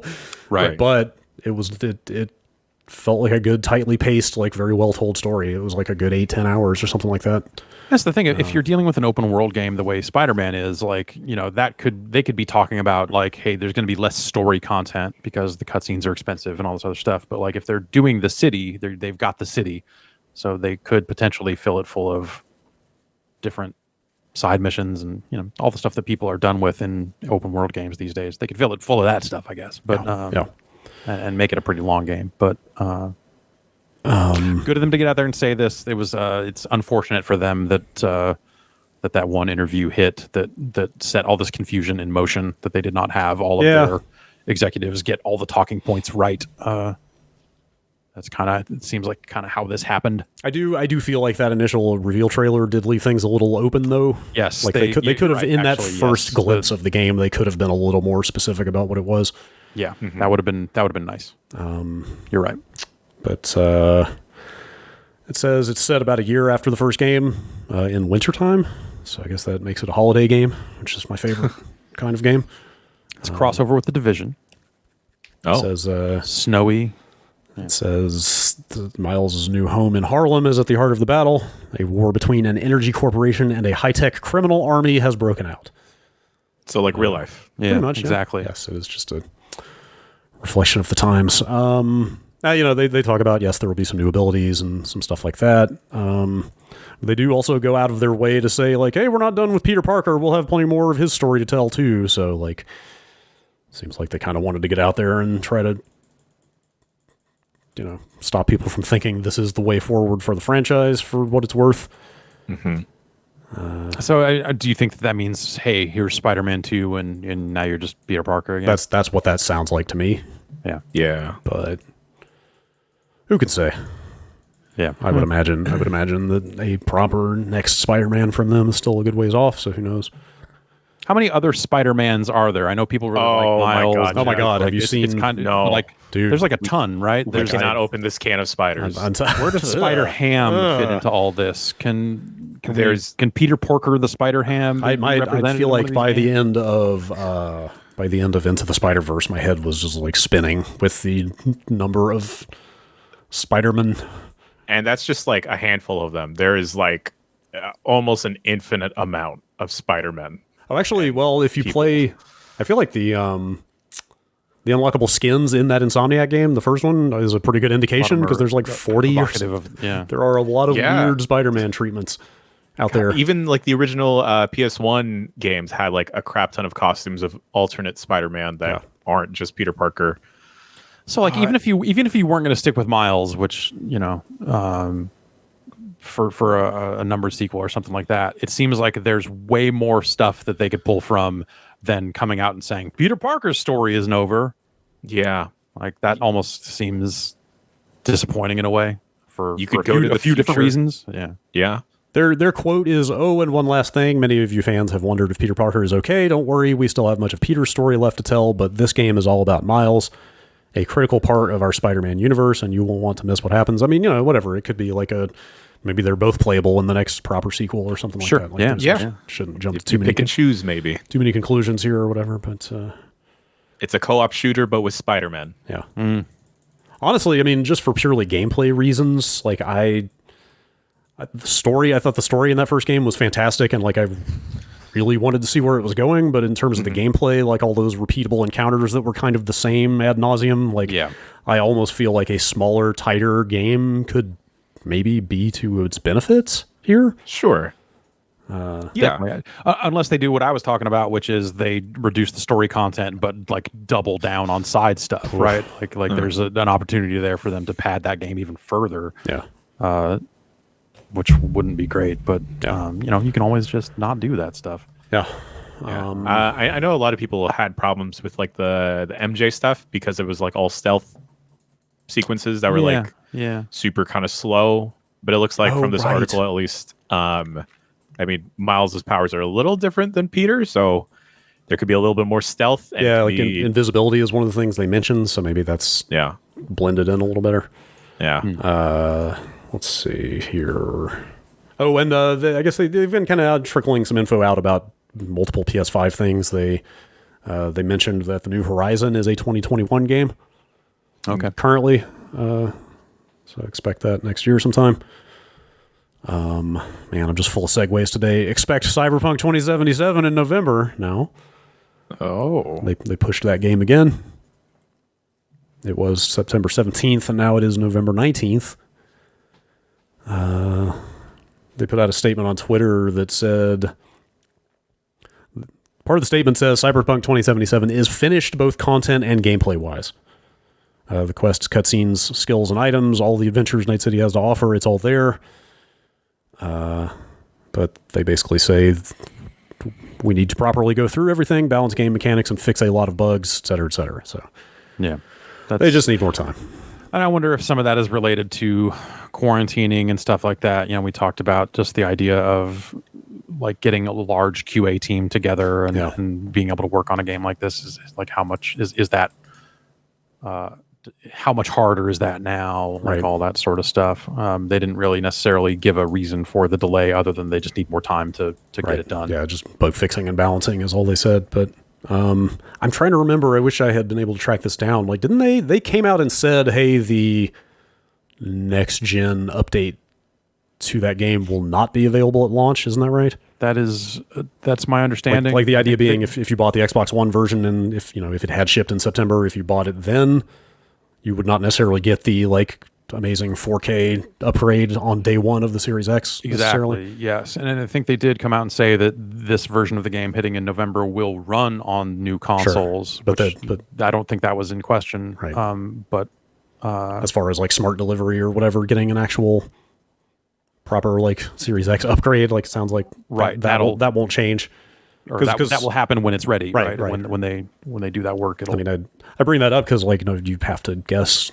Is that a Tuesday or a Friday? I didn't click ahead here. Are you trying to Let's find out. Are you trying to posit that November 19th is when a new console comes out? That's actually a Thursday, so I guess not, right? Unless you get out there a day ahead of a new console.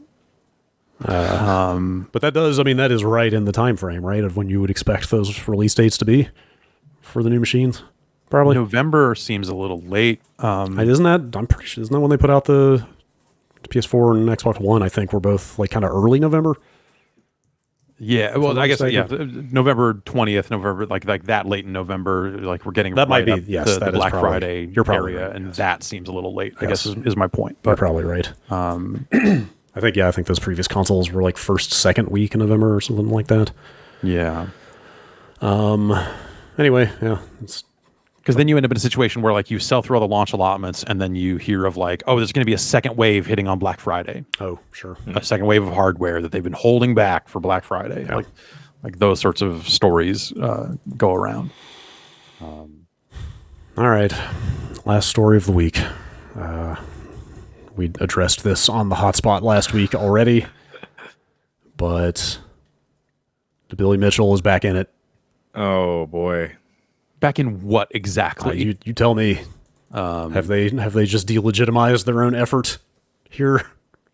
The Guinness people have reinstated Billy Mitchell's everything, basically. Yes, yes. Guinness World Records has reinstated has reinstated Billy Mitchell's scores. His Previously, records, I guess. Yes, his records. So does that makes him the current record holder again? According to Guinness, Yeah. not according to Twin Galaxies. Okay. Well, what I mean is, are there times out there that beat these times that were flushed? I'm not sure. They're points, not times. But yes, yeah, sorry. I don't believe. I believe this makes him the. I don't know actually if that makes him the number one highest score for Donkey Kong. So what they reinstated were 5 scores and also some dates, basically saying that he is the first person to get the perfect score in Pac-Man, which is kind of when he first kind of rose to prominence, is when he became Perfect Pac-Man on Xbox Live. Oh yes. Pretty good gamer tag, to be honest. Yeah, he should log into it again. So wait. So they invalidated that record Yes, retroactively. they wiped all of his stuff So and it's said like just he cheated on this stuff. He's gone. I see. Even what you're saying, what I mean is, there's no sign he cheated on that early Pac-Man stuff or anything. Exactly. Okay. Like that stuff's not in question. It's specifically footage of Donkey Kong that got out there that he said, here's me playing Donkey Kong, that people picked apart frame by frame and discovered that the way that his footage was drawing to the screen does not match what an actual arcade board does, and that it is more close to what a version of MAME might do when drawing to the screen. They don't know what he used, but people that are in the know on this stuff look at it and say, like, he's not using a real Donkey Kong board here. This is not a legit Donkey Kong. Whatever he's playing is not Donkey Kong. It's MAME. It's an emulator. It's something. And it's the press release that Billy Mitchell put out alongside this stuff is makes a claim that is pretty ridiculous. And now this is like the 4th time that I'm Googling Billy Mitchell press release in as many weeks or destroying days, I guess. Destroying your algorithms. I know. Source Billy Mitchell is what this press release says that the AP has. Great. So what happened here is that Twin Galaxies then removed his scores, and I believe Guinness followed suit after that. Twin Galaxies is the organizing body that, if you saw King of Kong, like you might know Walter Day as being like the guy from that. Walter Day has since moved on from there. Now Jace Hall runs Twin Galaxies. It was sold. And so under that regime is when this stuff came to light, and they were like, this is not legit. Yeah. It is my understanding, I have not looked since we talked about it on Friday, but my understanding is that Twin Galaxies has not reinstated his scores, and that Billy Mitchell does have a lawsuit pending. Yikes. Of course he does. Yeah, he seems like he's very much that type of guy. So, there's a quote in here. So they basically he went to, Walter Day vouches for Billy Mitchell here, as does Robbie Lakeman, who's one of the people that has been fighting Billy Mitchell for that Donkey Kong record over the last 15-ish years or so. And so there's a quote here from Walter Day that is absolute nonsense to me. I'll just read the whole paragraph here. It says, one key finding of his, meaning Walter's, based on a conversation with industry veteran Todd Tuckey. Oh, I'm sorry. This is a Todd Tuckey quote. Who is Todd Tuckey? I don't have that information. What Twin Galaxies, new owners, asserts about Billy Mitchell's score is simply not possible. There has never and will never be an emulsion board, and I assume they mean emulation here. I don't. There has never and will never be an emulation board that plugs into a Donkey Kong machine. It is simply impossible for anything but legitimate hardware to have been inside Billy Mitchell's machine. Okay. This is... Even I know that is demonstrably false. That is incorrect. You could wire up a PC to a Donkey Kong cabinet these days. Like, the parts exist to get just about anything to display on that Donkey Kong monitor, be it a PC running MAME, be it a Mister, be it a Raspberry Pi running emulator software. There's a wide variety, be it a different arcade game, but there are about a billion different ways. No, I'm exact. There are a lot of different ways to get a fake or a not an inaccurate Donkey Kong into a Donkey Kong cabinet. You could even hack the ROMs if you so chose. Sure. That's actually my real question here is, even if he wired up something he shouldn't have, does that meaningfully change the way he played it, or the way it played, or the way it tested his skill? You know what I mean? Just because he ran it in MAME, does that actually imply there was anything different? Even down to the frame about how he engaged with the game versus real hardware? Well, it opens up a possibility because he was showing videotapes of the footage coming directly out of the cabinet. It opens up the possibility that this was a save state that was recorded and perfected and then played back. Oh, sure. It opens up... like a tool-assisted thing that then was just played that. Straight as if sure. And so it opens up scenarios where you just don't know, and their rules are pretty clear on that stuff, where they want it to be the real thing, and if it's not the real thing, that's a separate.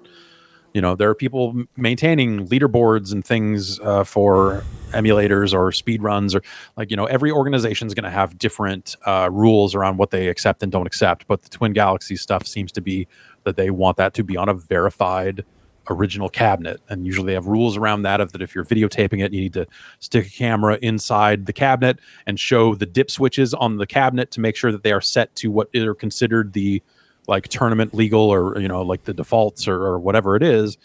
And so they have rules around all that stuff. So it doesn't matter if Billy Mitchell is good at Donkey Kong or not. Clearly he is. There have been plenty of cases where he's played in environments that they can verify, yes, this is all legit stuff, and he has performed well. The question isn't, is Billy Mitchell good at Donkey Kong? The question is this a legit run the way he says it is? And if he is presenting this, which people have, again, picked apart and said there's just no way that this is a real Donkey Kong cabinet because we know the way Donkey Kong draws to screen, then those people say that Billy Mitchell scores, it doesn't matter if he ran that run legit or not. He's clearly presenting something that is not the legitimate article, and those are their statements. Those are the things that they've said to remove his scores. So I think if anything, this is a press release that'll come and go, and people will see it and just go oh man, Billy Mitchell, he was right. And no one will dig into it, and no one will care, because when you think of world records, you think of Guinness. But then if you start digging into what Guinness is these days, and some other examples of that, which I did not know until I started kind of digging into this story, it was the notion of just actually Guinness is kind of, for sale is maybe a strong term, but that they definitely are a business Right. and yeah. are trying to do some stuff. You and say that that you say they're owned by Ringling Brothers? the Ripley's Believe Or It or Not Ripley's Believe It or people. Not. Well, hey, here's some world records, believe them or not. You know what? I'm now the man with the longest fingernails. Yeah, who can prove you wrong? I mean, Yeah. I don't know. You told me you were. You probably are. The check cleared. But in a situation where, like, they might be, you could pay them to come to your event, and then they will come up with a world record for you to break. Sure. like that sort of stuff. Okay. And for like fun office events, like, hey, we broke a world record. And so like that stuff just doesn't. It just doesn't seem on the level, I guess. Yeah, this all, like, on the one hand, this all seems like farcical nonsense, but then when I think back to my childhood, like, I was fully convinced in the 80s that the Guinness organization was Guinness book. that was it. That was it, man. I thought this must be an internationally recognized, like, organization, like the most deadly serious record keeping in history. They're the world record people, Right? So I don't know. I don't know what went down. I will never know. Yes, that's just another myth to throw on the pile, Yes. Books stop selling, I guess. Yeah, I guess. Yeah. But I guess like that, at the end of the day, the people who seem like they would be trustworthy in this situation are still saying, hey, that footage still didn't come out of a MAME, or it didn't come out of a real Donkey Kong machine. So like what happened here? Yeah. And we don't know. Yeah. So I bet we never will. you're probably right. Congratulations to Billy Mitchell. Billy Mitchell's reign of terror continues. Yeah. Yeah. So, all right. Well, on that note, that's what we got for news this week. It was a hell of a long segment. I'm gonna go to the bathroom. What do you think? Is that cool? That sounds great. All right. Yeah, I'm gonna do the same. I'll race you there. Okay. All right. We're gonna take a quick break. We will be right back. All right. See you in a minute. Hey, we're back. Jan, you look very pensive about your beverage. I should just get like a soda stream or something. I am wasting millions of dollars continuously buying sparkling water. And you can do that, and then instead waste millions of dollars going and getting your CO2 refilled all the time. Oh no! This may be a bigger pain. I'm with you on the not generating waste, but beverage grade CO2 not that easy to come by. It turns out. I can tell. Apparently, I was buying like Topo Chico, like the good for a while, but then it's like, no, my wallet hates me. You have bills to pay. Go buy the cheaper sparkling water. But then I just wind up going through more cans of that. It's a problem. What if you drank tap water? I'm Just put it out there. I'm not saying there's no bubbles in that. Mostly what I do.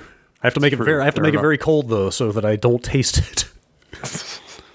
Something. I think my tap water tastes fine. San Francisco City water's got a certain aroma to it. At least in this building, it does. Chewy. Yes. Speaking of chewy, speaking of a certain aroma, I got nothing. That's not a The Last of Us Part 2. I don't have a good DLC for The Last of Us 2. Soup and mushrooms in Pokemon. Okay. It could be chewy from the max shrooms and the max honey you throw in. Oh man, now Chad is telling me that it's my building, which is not what I wanted to hear. Anyway, just taste that rent control every time you take a sip of it. I fucking wish this building was rent controlled. No, God damn it. Well, tempted to let Jan just run with Pokemon, but we should talk about The Last of Us. Okay. I finished The Last of Us Part 2. Jan, I know you've been playing a good bit of it. Yeah, 10-ish hours in. Yeah. Jeff, you have not played it, right? Okay. No. Based on your feelings on the previous game, I'm going to say you're probably good. Yeah, I mean, I just don't see any other than the technical aspects and the sorts of stuff that sound potentially interesting. Like nothing about the gameplay or story is something I'm. Yeah, I know I said it last week, but it is absolutely more of that game. I think it is way better. I think I actually enjoyed playing it the most of any Naughty Dog game to date. I can agree with you on that. And I, that being said, though, I also did not like the gameplay in The Last of Us, but I'm enjoying this a whole lot more for whatever reason. It feels more like a proper stealth game to me. And like, granted, especially based on how you tweak those granular difficulty settings, you certainly don't have to play it as a stealth game. Oh no. But that's how I did. And I feel like it's like up there. It's not like, I think I said last week, I think Metal Gear Solid 5 is probably my favorite stealth game, and this is not quite that, but like there's definitely like a kind of an on the run, like tactical aspect to, I'm in stealth. Oh my God, this dog is on my scent trail. Well, I fucking got caught. Now I'm going to throw a bottle in this guy's face to stun him and get away. I'm going to climb up on this roof. You know what I mean? Like you're scrambling in and out of stealth, and the game is pretty good about letting you get back into it and kind of throw them off your trail. And like there is just a lot of back and forth, I think, in those encounters that's pretty exciting. Something I didn't use a lot. I think I treated the first game like a cover shooter, but this time I'm doing the stealth a lot more versus trying to go into an encounter guns blazing, and I'll just wind up like crouching around everywhere, just laying traps all the time and just seeing what happens from there. I love throwing bricks. Feels pretty good.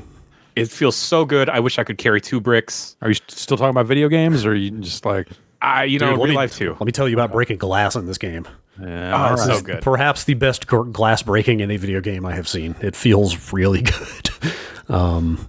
That's one of the mechanics I think is so good about this game is the quick R2 to throw brick or bottle. Like when somebody's coming at you, it auto targets them basically. Yeah. Like it's kind of a quick get out of jail. It's like, okay, you're going to burn this resource that you can only carry one of, but it's going to... Is it like in a Hitman sort of way? Is it? Yes, that's what it reminds exactly me of. that. Okay. Yes, Yeah. and like getting used to that mechanic specifically is what brought me around on the first game. Of like, I can keep this brick at the ready just in case things go real bad and I need to get out. Like I'm gonna lose that brick, but I'm gonna trade it for freedom. Yeah, it's like a can of Dr. Pop in Hitman. Totally.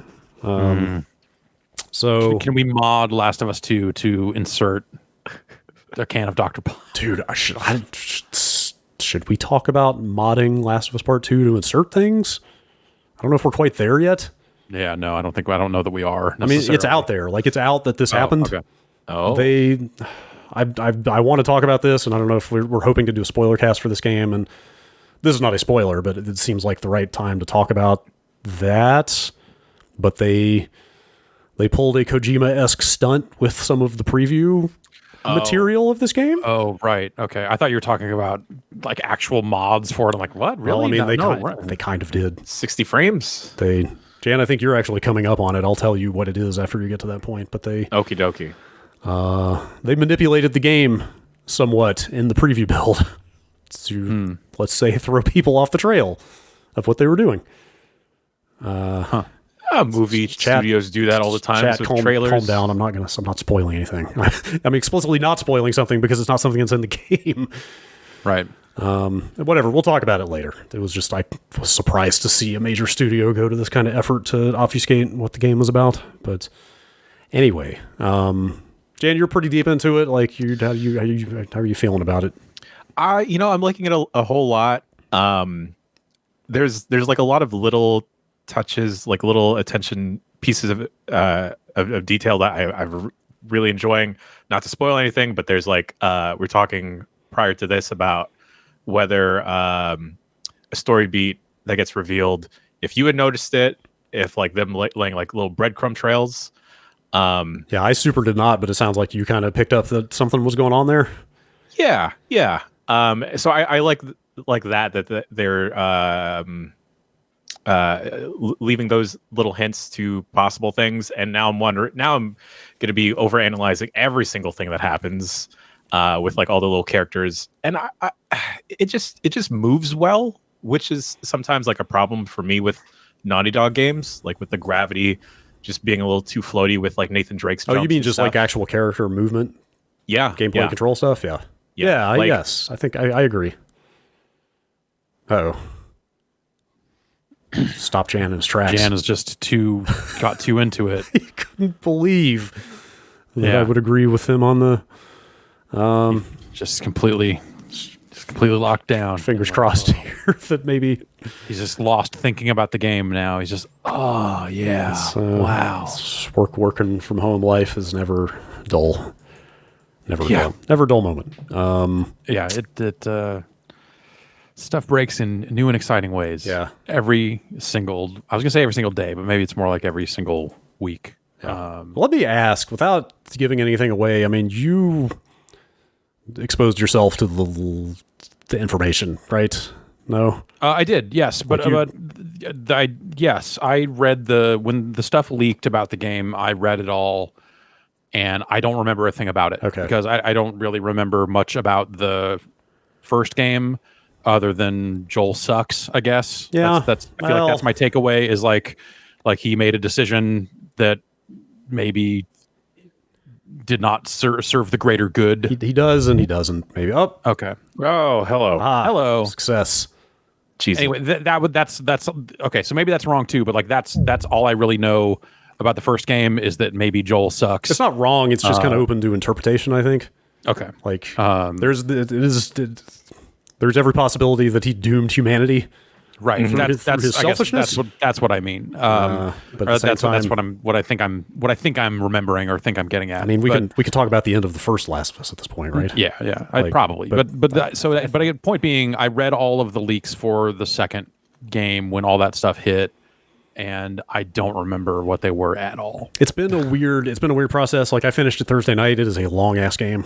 I think if I had played the first game and liked it, then maybe I would retain that stuff because I would know things about the characters. But it was just like reading it. It was just like a series of bullet points, and I was just like, all right, whatever. Like none of this is all meaningless. Someone who cares about these characters maybe would be like, oh my god, and turns out people were like, oh my god, this is, and got angry about the game for a bunch of really yes. Like, shitty so reasons. it's been a weird situation where my finish for the story trophy rang up 13 minutes before the game unlocked on PSN. So just to give you an idea of the timing, but like I went out there just think, like you finish a really story heavy game that's on your mind, you want to go out and kind of read other people talking about it and just sort of rolling around in your head a little bit. And it's a weird process of going back through the last 2 months of like wild speculation that happened off of those leaks.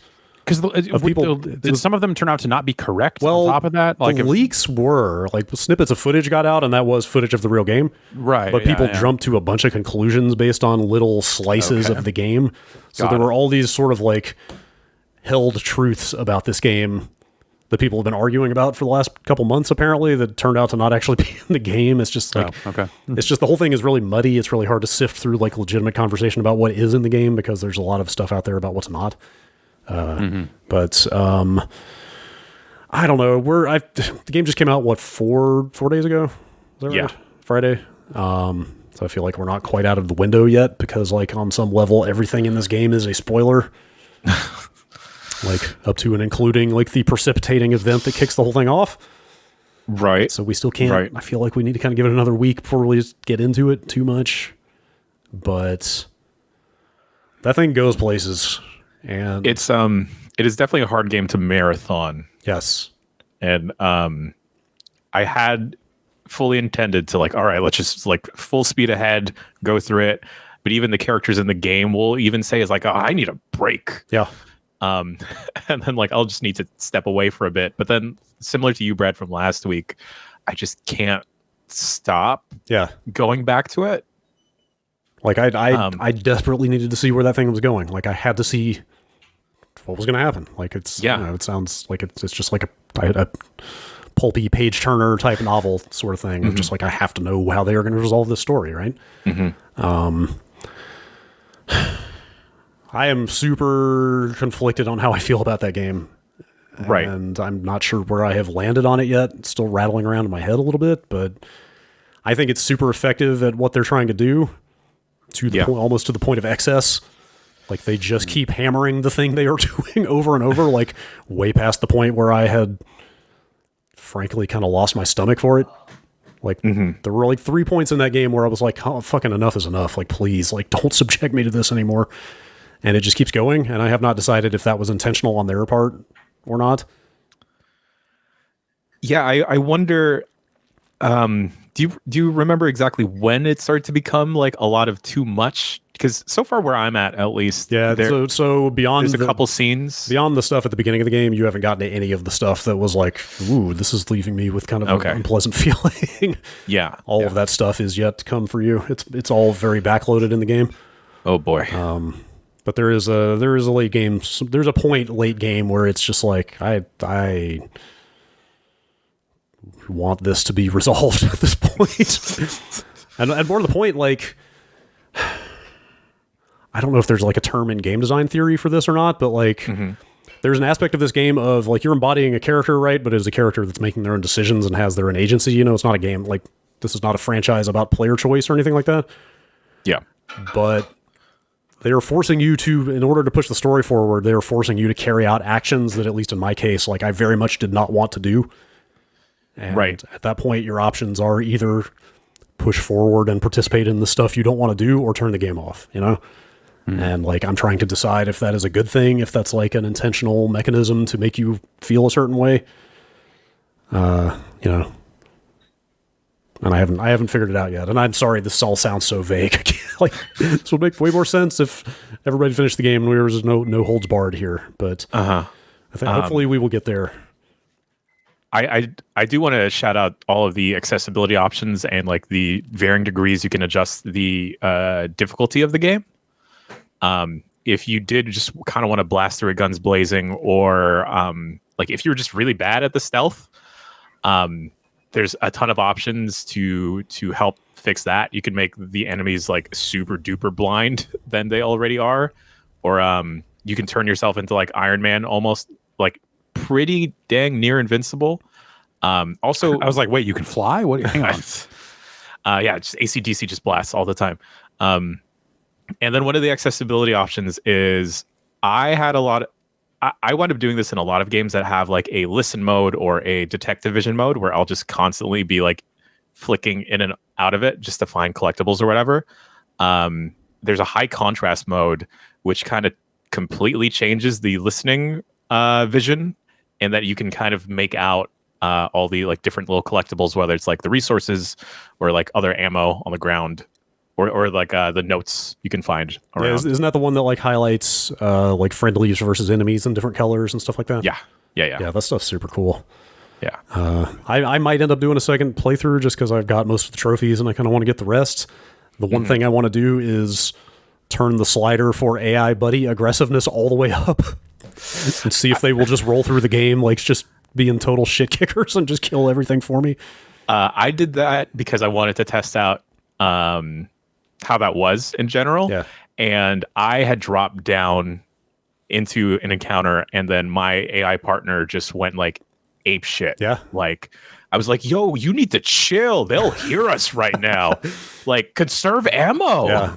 Even with that setting on hard, there were a few spots where they just like, it almost felt like algorithmically determined or something that they just fucking like cap some zombie. They screw you up. No. The opposite. They did something. Okay. They did something that felt very like cinematic and perfectly timed to just like save my ass at the last minute. Oh, yeah. Okay. I thought you were saying like they were breaking stealth and causing a whole bunch of problems. Well, they do that all the time, but they solve that problem by just making them invisible to the enemies for the most part. Oh my god, I can't. There's so many instances where like the AI partner like was standing up completely, and I'm like, get the fuck down. Yeah, You're gonna blow our cover now. I did have a problem with different companions getting in my way some of the time. Like, yo, I want to vault through this window. Get the hell out of the way. Some of that stuff didn't go great, but I still am looking forward to like once you and some other people finish that game, just sitting down and talking through the actual stuff in it, because it's a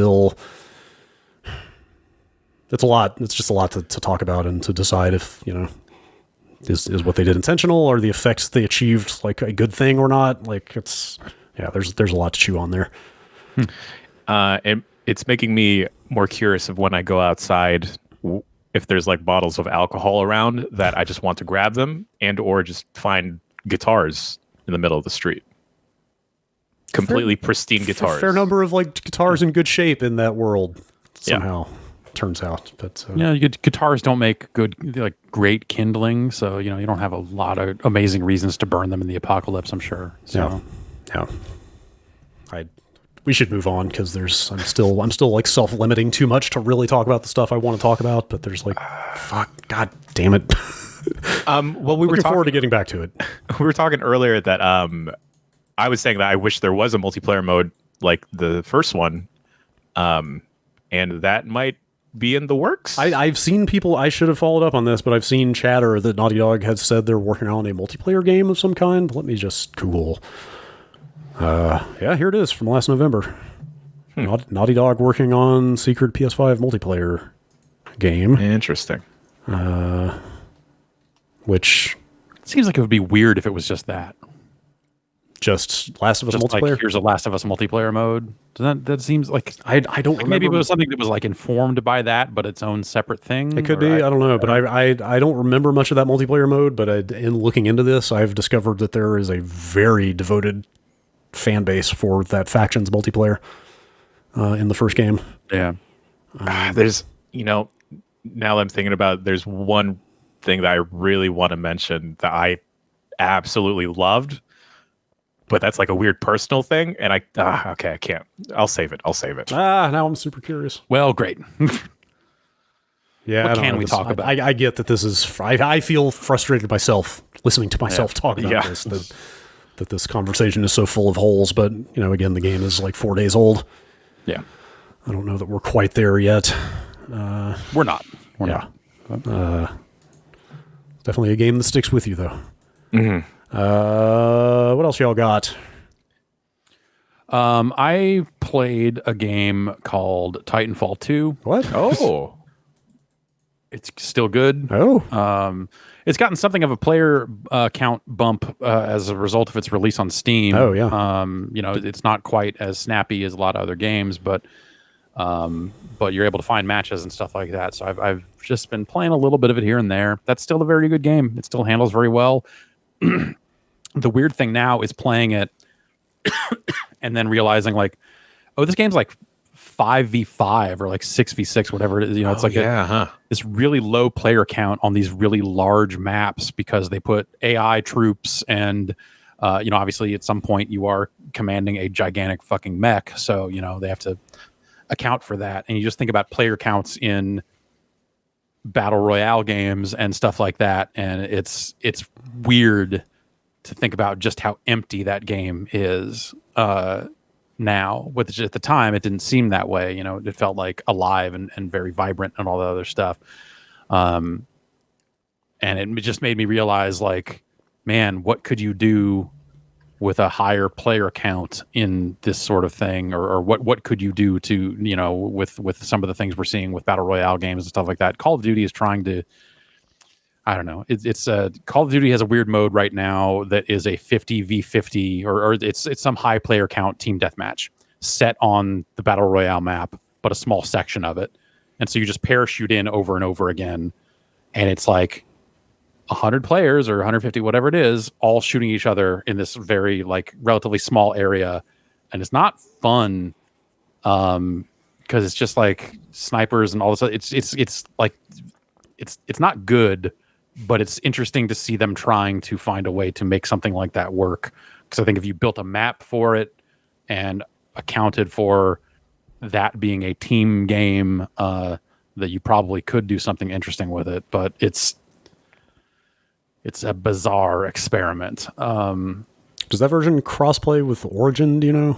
It does. Yes. Oh, right. Yeah, 'cause they've got all the right, Steam stuff just gets right because they've got their Origin layer in there. Yeah, it just pulls in your Origin name, like by default if you've already done that account linking or whatever it is. Right.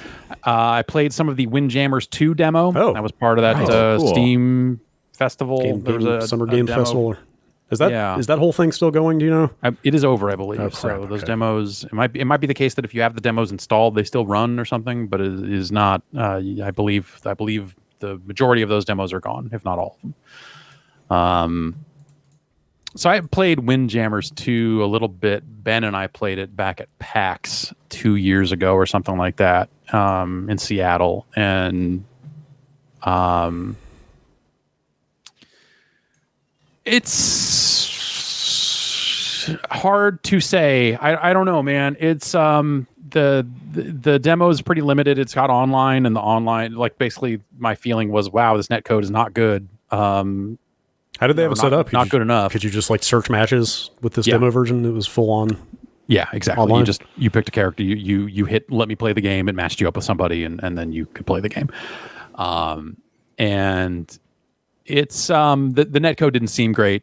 And the other option, you could play local, but I didn't have anyone to play local with, so I played against the AI, and the AI in that demo just seemed like it didn't lose, or maybe I just wasn't good enough. I don't know, but they've added some moves, and I didn't get a good sense for like how they will play into it. Like you can basically like jump up and spike the disc. So if like there's a pop up or something like that, you can, instead of waiting for it to land and you throwing it and doing that super, you kind of have one more option of like, what if I leap up and smash down with this shit? And it's an interesting idea that I couldn't figure out quite how to make it work. So I think I just need more time with it. Yeah, I mean, the first game's got a learning curve too, right? Like it's not the most pick up and play game ever. It is and it isn't. It is, but there's stuff like I get blown out anytime I play against somebody that really knows what they're doing in Windjammers 1. Right. And I used to consider myself to be like okay at Windjammers, and I'm like, oh, I'm fucking garbage. I don't know. I guess I want to get more time with the new mechanics. It's got like a meter that you're building and supers and stuff like that that spend the meter. And yeah, I don't know. It's got some ideas. I don't love the way it looks, like the art style. I think it looks kind of funky. It's kind of the same way I felt about Streets of Rage 4, where it just kind of doesn't look great. But seems okay. I don't know. At the same time, it's not a deal breaker. And yeah, I guess like the new moves and some of the other stuff you can do. It's nice that they added stuff to it. It's just I'm not sure if that stuff is going to make it a better game or not yet. It seems like it could. It seems like it could give you more options in some situations, and that's always good to try to confuse your opponent and stuff like that. But yeah, I'm still kind of on the fence about it. But except for the part where I think the netcode seemed not good enough. Do you know how far off that is? I don't. If they have a date on that? I don't know that they have a date. I'm not sure. I wanted to say it was going to be out this year, but I don't actually know. Windjammers 2 did not make the first page of featured demos on the Steam Game Festival page. Let's see if I can find it. I mean, there's like 900. It's like some insane number of demos that are part of this thing. A lot of demos. A lot of demos. Oh no! Did I? Oh man! Did I miss an Everspace 2 demo? God damn it! I should have. Wait, there's still a download button. Well, go ahead and hit it. See what happens. I need to get it. I should check out Everspace. Did you know what that is? Freaking spaceship loot game. Oh, okay. It's like Spaceship Diablo. Right. Looks like you hitting things with a spaceship, like or Colony Wars looking game, but with colored loot for your ship. That does sound interesting. I'm gonna see if that's still playable. I really wanted to start playing Shipbreaker. That installed and that sounds cool. Yeah, that came out relatively recently. That's the game where you're carving up spaceships and trying not to blow yourself up in the process. It looks really neat. But I did not have time. I did check out Crossfire X, which is they're doing a beta for that for Xbox Insiders, I believe, starting in a few days. Okay. Real fast before we move on, is BU in Windjammers 2? Not currently. Not all the characters were in there were only 3 characters in the demo. So so yeah, they are doing a some kind of closed-ish beta for Crossfire X, which is the I guess it's just Crossfire. It's the Xbox version of Crossfire, right? Is that what that is? I believe that's right. It's big in parts of Asia, I want to say. It's like big in Korea, I think. It's a Chinese game. Okay. But yes, big in China and South Korea. And then somebody didn't they have like a Western studio doing the single player part of that? Like Remedy's doing the single player. Okay. And is Iron Galaxy doing? I don't. There were no studio logos on the demo other than Smile Gate. Yeah. Smile Gate, not Smile Bit, Smile Gate. So yeah, like at one point, this game is it's older than this website. You know, like Crossfire's been around forever, and so I guess that makes sense why Crossfire X feels like, it feels like a janky ass free to play Asian shooter from that era, but not Guns the Duel, not good like Guns the Duel was. And so it's a Counter-Strike in terms of like you've got a mode where you're planting bombs and that sort of stuff. Like it's a tactical shooter in that sense. And then they've got so the menu's broken up into like old and modern, and then I played on old real quick, and it was just like, man, this is rough. And then in modern, I could aim down sights, and I could like run a little more easily or something like that. Like classic was more like switch to your knife. Like they basically, if you clicked in the right stick, that was like switch to knife so that you could run faster, more or less. As like it's that game, but coming to console in a way that you're just like, I don't know why you would do this now. I don't know who this is for. In the modern setting, it felt like a little bit more like a modern shooter, but still not quite all the way there, in a way that just seemed kind of weird. And you level up as you play, at least in the modern mode. I don't know if this is in the classic.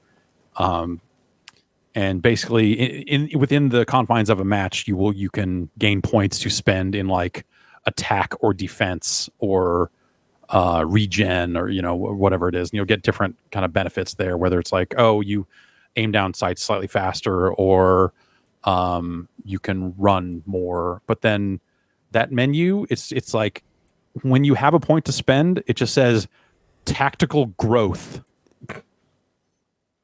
and that's what they call it, tactical growth. And it's just the most amazing term. And so you just open up the menu, and it's just like right on the D-pad for tactical growth. I'm like, fuck, okay, great. It's really all any of us can aspire to, right? Yeah. And when you tactically grow in the attack category, it switches you over to like a pistol and a shield, which doesn't seem like what I want to use, but I don't know. It just seems like this bizarre throwback. It feels like a very old shooter in a way that you look at it and go like, I don't know like who the audience is for Crossfire X, right, or like cross in 2020.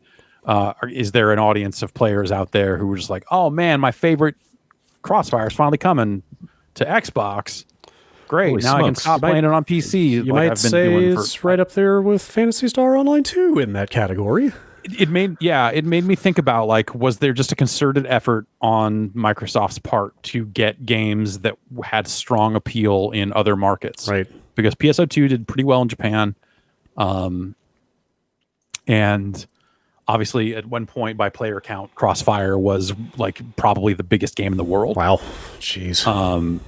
And I don't know this current state of Crossfire. I don't know if it is still a big deal or not, or if they're really coming to this late, but it just struck me as this really strange, just like a sort of business decision, strategy, almost, business strategy. yeah. And we'll see what what Remedy does with like the single player stuff. Like I don't, because that will be all new, and maybe it'll be a fun campaign or whatever it is. But it's just, I don't know. The whole thing just strikes me strange. Hey, when the Sega Xbox finally comes out, this will all make sense. It's going to make then. perfect sense, right? Yeah, yeah. That's pretty much all I've played. I this week I want to try to get into Shipbreaker if I can. I just want to get into that Minecraft Nether update. Dude, it's out. It's out right now. Man. I know it is. And you and I picked the wrong week to figure out how mods work. Those shaders look so good. Oh, the shaders are so good. I was like obsessively refreshing the Optifine page this morning, seeing if they had a version out for 1.16. They're gonna update that Optifine today, or man. No, yeah, there is no Optifine for the current version This just is yet. like the most embarrassing possible space to occupy a 40-year-old man excited about Minecraft in 2020. There's never been a better time. But look, these all I want to play. These are wild times, and we all need what we need to get through them. Yeah. I got that. I mean, we've kind of been talking around this for a while, but I finally got that extra RAM for my server and put it in there. Oh, baby. So that server can stay up 24/7 now. Yeah. And then proceeded to play an awful lot of Minecraft this weekend. And yet not do much. Like, I did very little other than, like, get those shaders working and then walk around. Like, I used the server console to make it rain so I could look at the puddle and the, like, reflection shaders on the ground and It stuff. looks very good. Those shaders look. The shaders look very good. I might if word gets out that that path tracing shader pack has been updated for this update, I may sign up for that gentleman's Patreon. Pay for the. I understand he's doing quite well. Yeah, he's that guy is making $53,000 a month. There's quite some demand for Minecraft shaders. I mean, like they're very good shaders. To be fair, it looks amazing, dude. He put color temperature settings for the torches in that pack. It's ridiculous. That's what y'all were talking about. That sounds pretty tight. I think the default torch color is a bit too orange, and then I dug into the settings and I was like, oh my god, there it is in Kelvin. I can just make them look more white. Oh, man. And I left them as is because it gave it a rustic kind of homey look to our indoor locale. Sure. And this is Sonic Ether we're talking about, by the way. He's also the guy making that path tracing mod that got. We are both running Seuss Renewed, which is a free pack that's out there. But and I was told this morning that shader packs have to be updated for new versions of Minecraft, and he has essentially ceased development on that pack. So I'm a little worried. I think if we want good looking current Minecraft, may have to sign up for that Patreon. I may have to find. There are a lot of other shader packs at the $10 tier. Not even like the low tiers get access. Well, I'm more worried. I'm more worried that I don't have hardware that will run that path tracing stuff very well. Yeah. Oh, word from the chat. I'm wrong. It's not 53,000. It's 56, which is crazy because I'm pretty sure yesterday it was 53. Wow. And I bet that there are a number of people in our exact boat of just like, well, I guess I gotta fucking sign up for Dude's Patreon if I want to get the good shit. Yeah. But I want to go look and see if he has posted an update that works for the current version. Because if we're going to move forward to 1.16, then hey, we gotta. I can't go back. Not now. No. I jumped on there Sunday night. I was just like, you know what? I just need to play 30 minutes of Minecraft before I go to bed. I jumped on there. I was like, I've got 10 obsidian in my pocket. I'm just going to pick a direction in the nether and go before we reset that thing. And go as far as I can, and then build a portal and see where I come out. Yeah. And I did that, and I went through the portal, and it was just a portal on the other side, suspended in midair over nothing but water.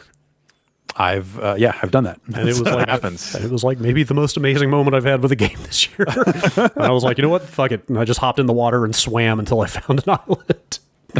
But just turn around and seeing, especially with those shaders installed, but just seeing that portal just floating over nothing but water felt like some real like 80s prog rock album cover or something. Yeah, some good shit. It's some good shit. Yeah. Minecraft turns out it's pretty good. I remember buying into the Minecraft like alpha or whatever when that thing first came out. Yeah, and playing it and go like, this is really neat. If you had the kind of time it would take to to get down with this thing, like, yeah, I bet you could. I bet it would be a lot of fun. You build stuff, if you like all that, great. Yeah. And yeah, no, it turns out it's still good. I guess the Windows 10, like the Bedrock version, got updated as well, but not that RTX beta, as far as I can tell. So I'm gonna have to opt out of that if I want to get like the Nether update on that version. But whatever, that version doesn't have the shaders. Yeah. Gotta have the shaders. It's like a different game. Like a couple times I toggled them off just to see what it looked like before, and I was like, how did I play this? Like I cannot trash. I cannot it's a garbage go back. dump. What is this video game? Yeah, I can't get into this shader hole. Oh man, dude, it looks so much. When you get that new machine, you have got to install some shaders. Oh, I probably will. You owe it to yourself. Minecraft spins up my fans now. Yeah, did not before. Totally. Like my frame rate shit turned on. It's my frame rate literally got cut about in half with those shaders on, but totally worth it. Yeah, mine will dip into like the 40s, but since it's a G-Sync monitor, that still looks. It doesn't look as stuttery as that sounds. Yeah. Yeah, it's been interesting going back and looking, especially like now that I'm running the server and I have to keep up with like the I have to go get that new version and upgrade the server at some point. But going back and looking at like the milestones when that game became more of a game, you know, like going back, like reading about portals, I was like, okay, how do I make a portal? What do I need to do to like light it up or whatever? And seeing like, oh, those were rolled into the Halloween update in like October 2010 or whatever. You know what I mean? Yeah. Like my memory of Minecraft was the same thing you were saying of like that early alpha, and it was just a pure kind of building thing. And like just there being mechanics, I guess, in the game is kind of a new thing for me. Like secrets, you know, secrets, like things to uncover. It's been pretty good. Yeah, I mean, it's in the vanilla. I can't believe it's like 2020, and I'm also watching like farming videos for like the most optimal setups in Minecraft. And like some of these videos have been made like 1 or 2 weeks ago, and they have like millions of views. And I'm like, oh God, I've got to incorporate this into my workworkflow. Oh, it's crazy. It's like, isn't it like, really puts it in perspective of just like, you know, because I think, you know, like we check out Minecraft here and there, and you'd be like, man, Minecraft is still big. Or like whatever, it's big over there, and like getting into it just this little bit has been wild, because you really get a sense of like exactly like that community is still there doing that stuff, watching those videos, signing up for these Patreons. Like there's still this gigantic. I think it's still like one of the most popular streamed games out there. Like it's consistently in the top, like, top 5 of the biggest games on streaming services. Yeah, that's yeah, I think that makes sense. Yeah, that's it's a hell of a thing. Yeah, pretty good. But Terraria, actually, you know, let's I love Terraria, and I want to play some more Terraria at some point. But what if Terraria but 3 dimensions? Yeah, Roblox. Yeah, ooh. Okay. Now you're. Let's get into Roblox. Fucking the Optifine download page. The download link has some kind of ad forward embedded into it.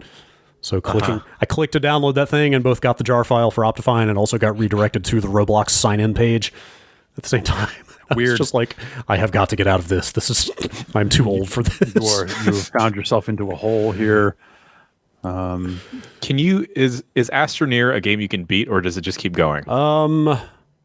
Like, I don't know if there are credits. I certainly don't think it would ever like cut you off from playing it or something, like by finishing it. But there is an end game, is my understanding. Like there is sort of a kind of final set of objectives, I believe. Because what if that turned into Roblox? Ooh, man. Dude, like an Astroneer that had some like crazy open-ended like vehicle and machine building component would be like the last game to me. Like that's just all I would play at that point. That would be it. That game's great too. Yeah. All right. Shall we take I got one more thing. You got more stuff? All right. I got one more thing. I want to bring it back to tactical growth. Oh boy. And that is the new DLC for Pokemon Isle of Armor. Popped last week, and it's I'm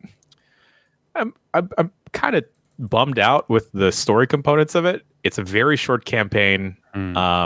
And it's God, I played through half of it on stream last week, so that's like 2 hours. I'm gonna say it's maybe just like 3.5 to 4 of worth of story stuff.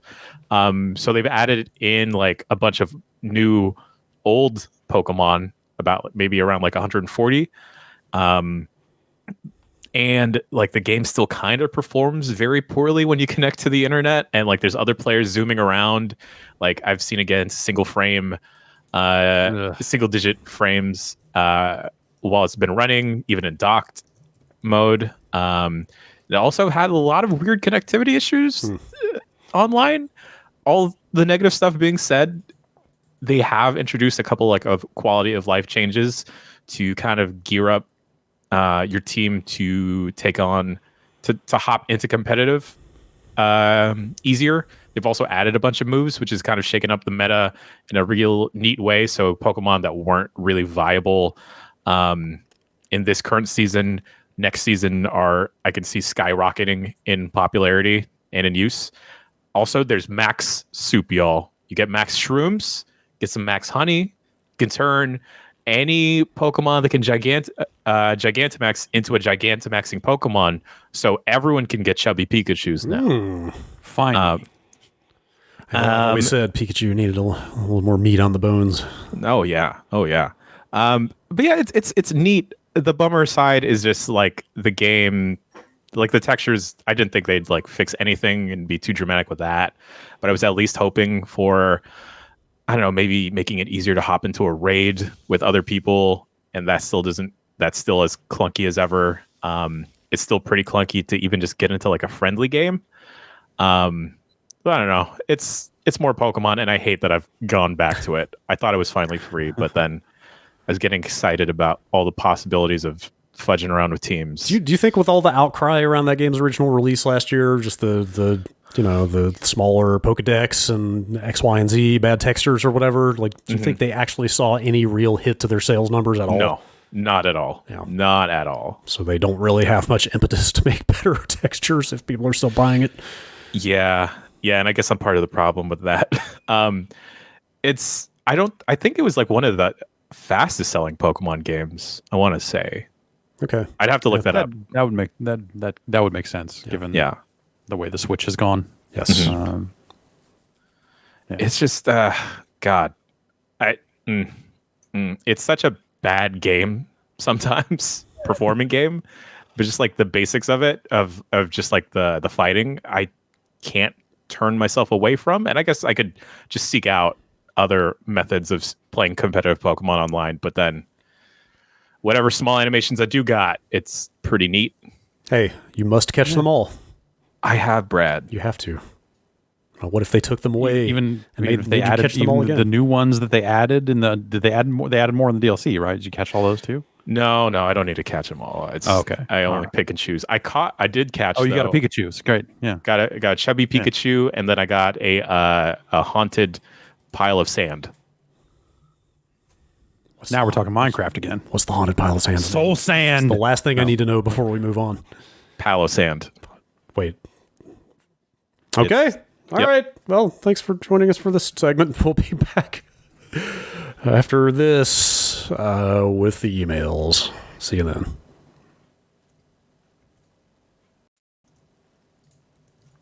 I know it said it's time for emails, but I apologize. We completely forgot to talk about EA Play. So I feel like we should probably cover that briefly. Why not? Jeff, you were there. Yeah. You were on the scene. I watched it. You had a front row seat. That's right. To EA Play. I was in front of a laptop and watched that happen. Doesn't seem like a ton of huge news out of that. From what I've seen. Skate is back. That's the thing. Is it? That Star Wars game leaked, so it kind of they showed some of that and it looks fine. And is out in October and hopefully that ends up okay. That looks pretty nice. Yeah, it looked neat. And then their kind of one more thing was that they intend to make a new Skate. Is that where they put it? Like at the very end? Yeah.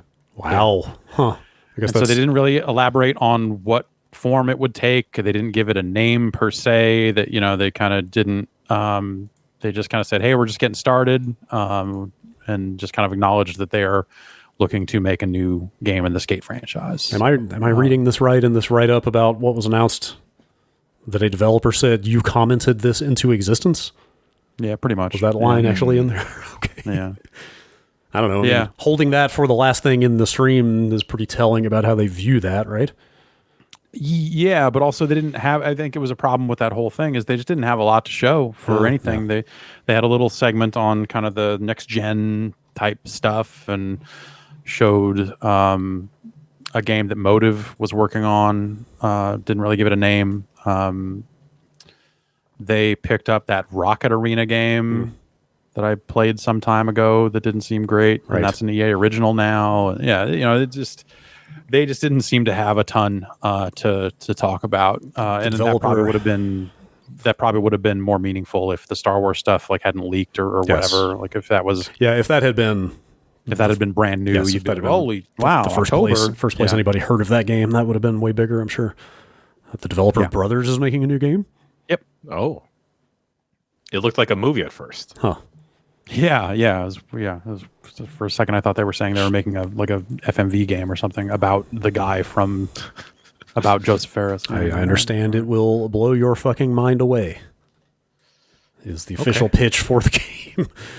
Apex Legends coming to Switch. That's kind of cool, I guess. Yeah, they're going to do more crossplay stuff. They're going to put a handful of games out on Switch and Steam along the way. And yes, now there's a bunch of stuff up on Steam. Well, I mean, Apex specifically. It looks like they finally said this fall is when that will make it to Steam, which might be the point that I uninstall the Origin client. The standalone one. You will have it installed by virtue of Steam, with the way that stuff or works. at least remove the shortcut from my taskbar. There you go. Well, that's on you. Yeah. Yes. All right. Well, that was EA Play, right? Pretty much. Pretty much. Yep. Yeah. Relatively minor. Somewhat underwhelming, I Yes. guess I would say. Yes. But yeah, the Star Wars stuff, if that had been all new info, that would have been maybe a somewhat different story, but maybe not dramatically so. Yeah. All right. Let's move into the emails here in the last part of the show. Some people in chat asking if we saw the Rogue Legacy 2 trailer. I did not, but I saw that's coming out soon. Yeah, Is it soon? Great. July 23rd, I think, is early access. Oh, wow. On Steam. That It's is soon. Like just under a month, which is pretty exciting because Rogue Legacy is pretty good. Yeah. That was not an email, but this is from Rodney in Toronto. This email came to bombcast@giantbomb.com. It's actually 2 questions in one. Oh, I hate these. What do you think anthropologists will make of Juggalo culture in 100 years? Also, how much do you think a DualSense 5 controller will sell for standalone? Like $129.99 or some nonsense? Juggalos will have somehow saved the world by the time we get to that point. It's a lot to unpack here. Yeah, They probably will. Yes. Yeah, there'll be something where, yes. Do you think K-pop is going to enter a Juggalo phase? Like BTS is going to put on clown makeup. Kind of overlap. Some kind of. I mean, it's bound to happen, right? There has to be a clown K-pop group. Yeah, there has to be a clown K-pop group. I agree with that. I don't think it'll be BTS, but the movements seem sociopolitically aligned, let's say. I think there is some cross-compatibility there. So more sure. than either side might care to admit. So sure, I'm down for that. I don't particularly have strong feelings about either one, but yeah, bring it on. I have a question, Jeff. Yeah.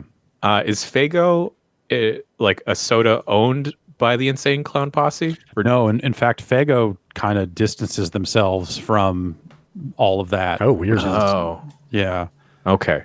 Faygo is like East Coast Shasta. I see. Okay. It's kind of their Midwest Shasta. Like I'm pretty sure they're the same company. Copy that. Yeah. Kind of off-brand soda. Yeah. Okay. Sure. Cheap. The type of soda that'll come in a 3-liter. Your RC Cola dollar store kind of thing. Yeah. Sure. I can get into that. On a related note, it's from Justin. It's the year 2021, and the Insane Clown Posse has decided to create their own operating system called Juggalos, or if you prefer, Juggalo S. Yeah. Okay. What features are you most looking forward to? Sensible multitasking. Just a Sure. yeah. A built-in storefront that'll sell, Juggalo paraphernalia. Strong multi-ring kernel security. Yeah, exactly. Of course. I want to play like a Kubernetes, but with more face paint or whatever. Sure. Kubernetes? I just realized I'd never heard that word said aloud. It's Greek. I think it's Kubernetes. Okay. Let's go with that. Let's see. Well, we kind of talked about it, but Arthur in Portsmouth in the UK said, I'm currently watching the Smash character reveal, and I'm wondering how you guys would rate Sakurai's couch and gaming setup. I give it an 8 out of 10, as the couch seems a little on the small side. Yeah, it's like I guess you call that a love seat, right? It's like I'd say that's a Japanese 10. That might be like an American 7 or 8 or something. It is a couch for 2 people. Yeah, when you think about how houses or dwelling sizes in Japan can be sometimes. Also, that may that may not be the main living area. That may just be a side gaming setup. That he may well have a larger couch for entertaining.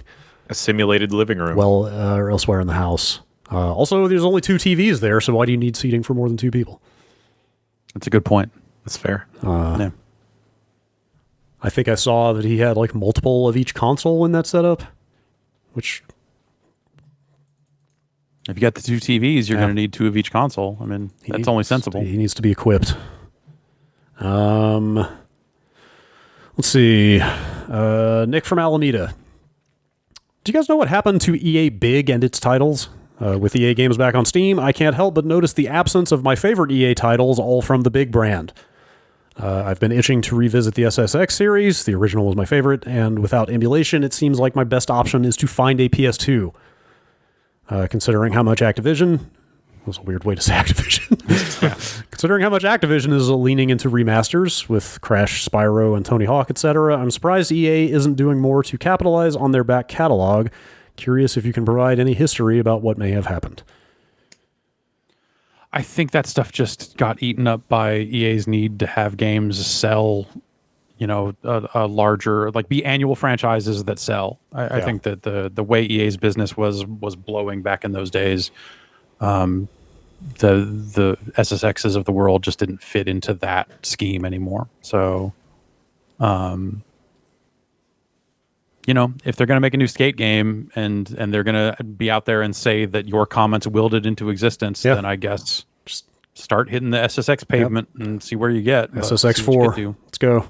Or this would actually be, what, the 5th or 6th one, I guess? Yeah, something like that, yeah. Yeah, I mean, maybe there's just not like a good evangelist for those games inside of EA with much influence right now. Yeah, could be. But you never know. Yeah. Next email. It seems like PS4 was the Giant Bomb preferred console this generation and 360 the generation prior. What drove those preferences? Live being a better experience than PSN seems to be the case for 360 and PS3, but was that still the case this generation? What are you looking for in the next generation to be a differentiator? Signed, market researcher at Microsoft, Video Game Fanatic.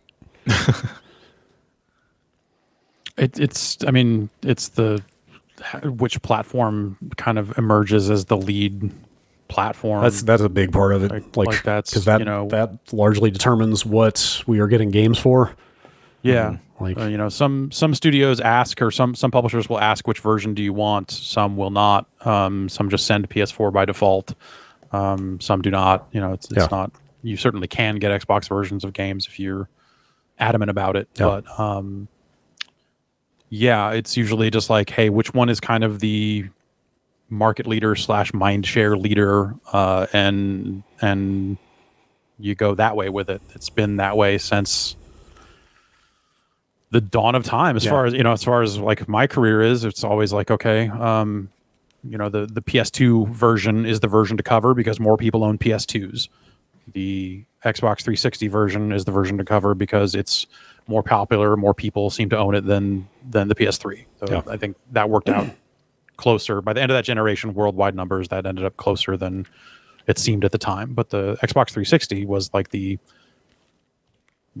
dominant platform of the time. And that leads to all the people that play games on the other platforms being like, oh, you're biased, oh, you're this, you're that. And I'm like, man, we're trying to cover games for, at least in those days, for the largest audience possible. Yeah. And so you might as well play it on the platform that most of your audience is likely to be playing it on. Yeah. I have always found that the accusations of like platform bias toward us to be completely asinine because we certainly flip from generation to, I prefer the thing I think is the best, and I don't care who that is. And that has changed, like you said, it's changed from generation to generation. At this point, I think now that's like less of a factor for us because we're not reviewing games in that way that we did for all those years. Like, I think I just play most stuff on PC. Yeah. I will say this is like totally an us problem and is pretty much meaningless to people who, buy one console and hook it up to one TV and never move it or whatever. Right. But the ease of working with those platforms in some kind of production environment is a huge fucking factor for me. Like, how easy is it to get saves off the console, move them to another console in a different location? What are the rights management policies around downloading your games in multiple places? Like, that stuff was terrible on the PS3 and pretty dead simple on the 360. And that was like a huge you know, when you need to get saves back and forth between the office and your house all the time, when you need to like make sure you can download games and stuff like that stuff matters a lot. Yeah, I went from you know, like I had to carry an Xbox 360 hard drive around with me for a long time until they finally started allowing user profiles and stuff to live on a USB stick. Right. But you know, I found that USB stick like a couple weeks ago. Like that was a huge point in favor of the 360, especially in the early days of that generation, you know, because like PSN profiles were like locked consoles, and it was a huge pain to juggle that stuff back and forth. And 360 right, was it was just like, weird. Yeah, you literally were just carrying a memory card back and forth to, you know, and again, that stuff doesn't matter much at all to, you know, people who just play games for fun. But and the PS4 is way better about that stuff this generation, in my experience, than. Well, the Xbox One just kind of makes it work, but that doesn't always work when you are like, I need a specific save in a specific location of a game. That is the problem. That's where I want this video to take place. That is the problem, and I apologize if this is way too inside baseball and is dull to listen to or whatever. But yeah, I mean, there is a certain loss of control with the way the Xbox One handles things, and yeah, you can't. Like, I don't know how many times I have been playing a game on PS4 for a quick look, and I'm like, I'm going to throw a USB stick in there and back up my save in this game that only has one save slot right now. And then I can return to that in the office with this other, you know, with this older save in a game where if it's on the Xbox, you can't back saves up. Like, you've got the one save.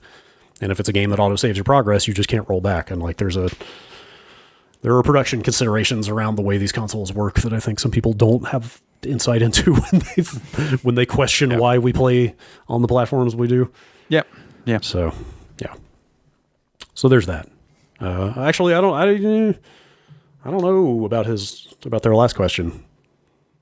Sorry, I totally forgot what the last question was. Like, what are the differentiators you're looking for in the next consoles that will help determine that stuff? It's what does the audience seem to be gravitating towards out of the gate? Mm-hmm. Like, what's the, you know, it's that sort of stuff. I think, you know, maybe you probably default to like, what's the most powerful. But then from there, probably it becomes like if the Xbox Series X is the most powerful, which is what it seems like might be the case, then I think you probably start there. But if suddenly like the PS5 launches out of the gate and just takes off and momentum is heading that way, and more people seem to be interested in seeing the PS5 version of a game, then eventually you're like, well, let's cover that version, you know, as the default or whatever. And some of that gets dictated by the industry and which versions it's sending out and stuff like that as well. And that's always interesting to see, like which platform. And some of that gets dictated by marketing deals and stuff. There was a while there where you got PS3 versions of Assassin's Creed games because of whatever deal they had there. And you know, when you were reviewing Call of Duty, it was very hard to see it running on a PlayStation 3 prior to launch. Even when they had their own events and stuff like that, it would often be like, here's one PS3 off in the corner. If you need to see it, it's there. And you're like, oh, okay. But they wouldn't, you know, primarily it was like, here's a mountain of Xbox 360s and all that sort of stuff. So some of that does get determined by whatever marketing deal has been signed also. Sure. With the platform holder and the publisher, you know, like whatever they did. Gotten a couple of bong names from video games that came in, but this is the one that I've determined was the most worth reading from Liam and Sydney. Great. Bubble Bobble. Yeah. It checks out. Yeah. Seems so obvious when you hear it. A nice crystal blue one. Yeah. But also maybe a green one. Oh, yeah. As a companion. Too hard. Matt from Madison in Connecticut. Since the PS5 disc drive is on the bottom, does that mean you put the discs in upside down? Only if you're in Australia. Of course, yes. Also, they spin the other direction. Yeah. There. And the games play backwards, actually. Yeah. It's spoilers. It's like everything's like Braid now. Yeah. I think I'm coming around on the disc version of that thing in terms of the looks. Yeah, I think I'm fine with it. Much as it looks kind of weird having that thing jutting out the bottom. Yeah. It just looks kind of a little more balanced to me. Let's see. Noah from Santa Cruz. When you go to a party and you bring a 12-pack of beer and only 4 of them get drank, Do you take the rest home, or is it considered a gift to the host?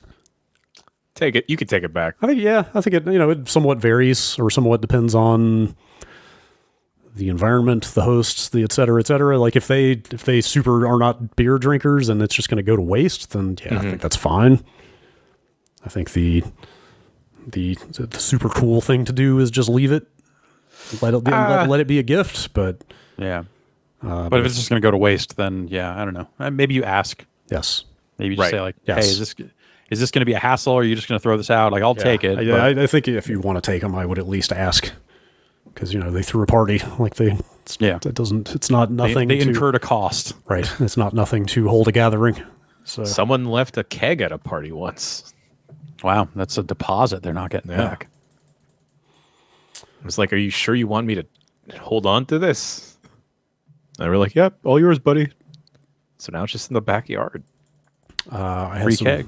I had some friends in college on the night of, I forget which one, but a historic hurricane, like one of the ones where the name was common knowledge because it was that bad, who thought it would be a great idea to throw a hurricane keg party.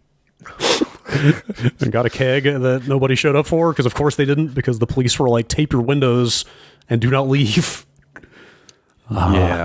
And then they proceeded to fill up a bunch of giant pickle jars full of the beer so they wouldn't waste it when they had to take the keg back, and then drank stale flat beer out of pickle jars for the following week. Yum. Ugh. Yeah. Gosh. Yeah. How about Brian from Texas? Meat on nachos, yes or no? I'm leaning towards no, but I need a professional opinion before I decide. Why would you Sure. Why would you say no? Why not? Yeah, I mean, I get it. Do what you feel, of course. Obviously, if you're not into eating meat, then the answer is no, but like, I'm going to say yes. I made nachos last week. It was great. Yeah. Nachos are eternal. Okay, I got to ask you guys, for nachos, right? Is it just shredded cheese or like a cheese sauce? Like a queso kind of thing. Yeah, like a It queso. could go either way, I guess. Okay. I feel like if I'm making it myself, it's almost always shredded cheese. Yeah. That's just a lot easier to have on hand, though. Yeah, exactly. I'm more likely to have shredded cheese than a cheese sauce. Cheese sauce, that's for, if you're making some pretty low end nachos and you just got a big, like Costco would have the gigantic bag of chips and then also the fucking drum of cheese sauce. And that I left at a party once. Okay. Yeah, that you leave behind. That you're like, you have fun with this. What about like a Velveeta? Like a Rotel kind of situation? Yeah, you could do it. Yeah. God, I love that stuff. How about Drew in Louisville, Kentucky? There seems to be a bit of confusion out there on the internet as to what exactly butt rock is as a genre. I'm guessing this is probably in the wake of Alex's stream last week. Does that sound... Sure. I don't know if he did, but I think he played the worst songs he could find on Rock Band, which may very well be a lot of butt rock. Okay. Even amongst my own family, we could not exactly come to an agreement on an era of music that this entails. I typically say butt rock is a bucket term for the late 90s, early 2000 bands like Puddle of Mud, Stained, or Nickelback that make angry music for sad boys to listen to. My older sister, however, says butt rock happened earlier with whiny pretty boy bands like Winger, Warrant, or Nelson. Oh. So I come to you to settle this. What is butt rock? I think they're both right. I think It's a big bucket. You're saying there's a butt rock of every era? Yeah, there's a butt rock continuum. I think that probably weaves its way. Every decade has its own. Yeah, so like the 70s. There's like a slight twist on it, but 70s butt rock would be like like Triumph maybe. Is Triumph like a butt rock band of that era maybe? And there's like a maybe not everything I come up with from the 70s, I feel like that's like mean or a stretch. Like I started to say like a James Gang type thing, but maybe not. Yeah.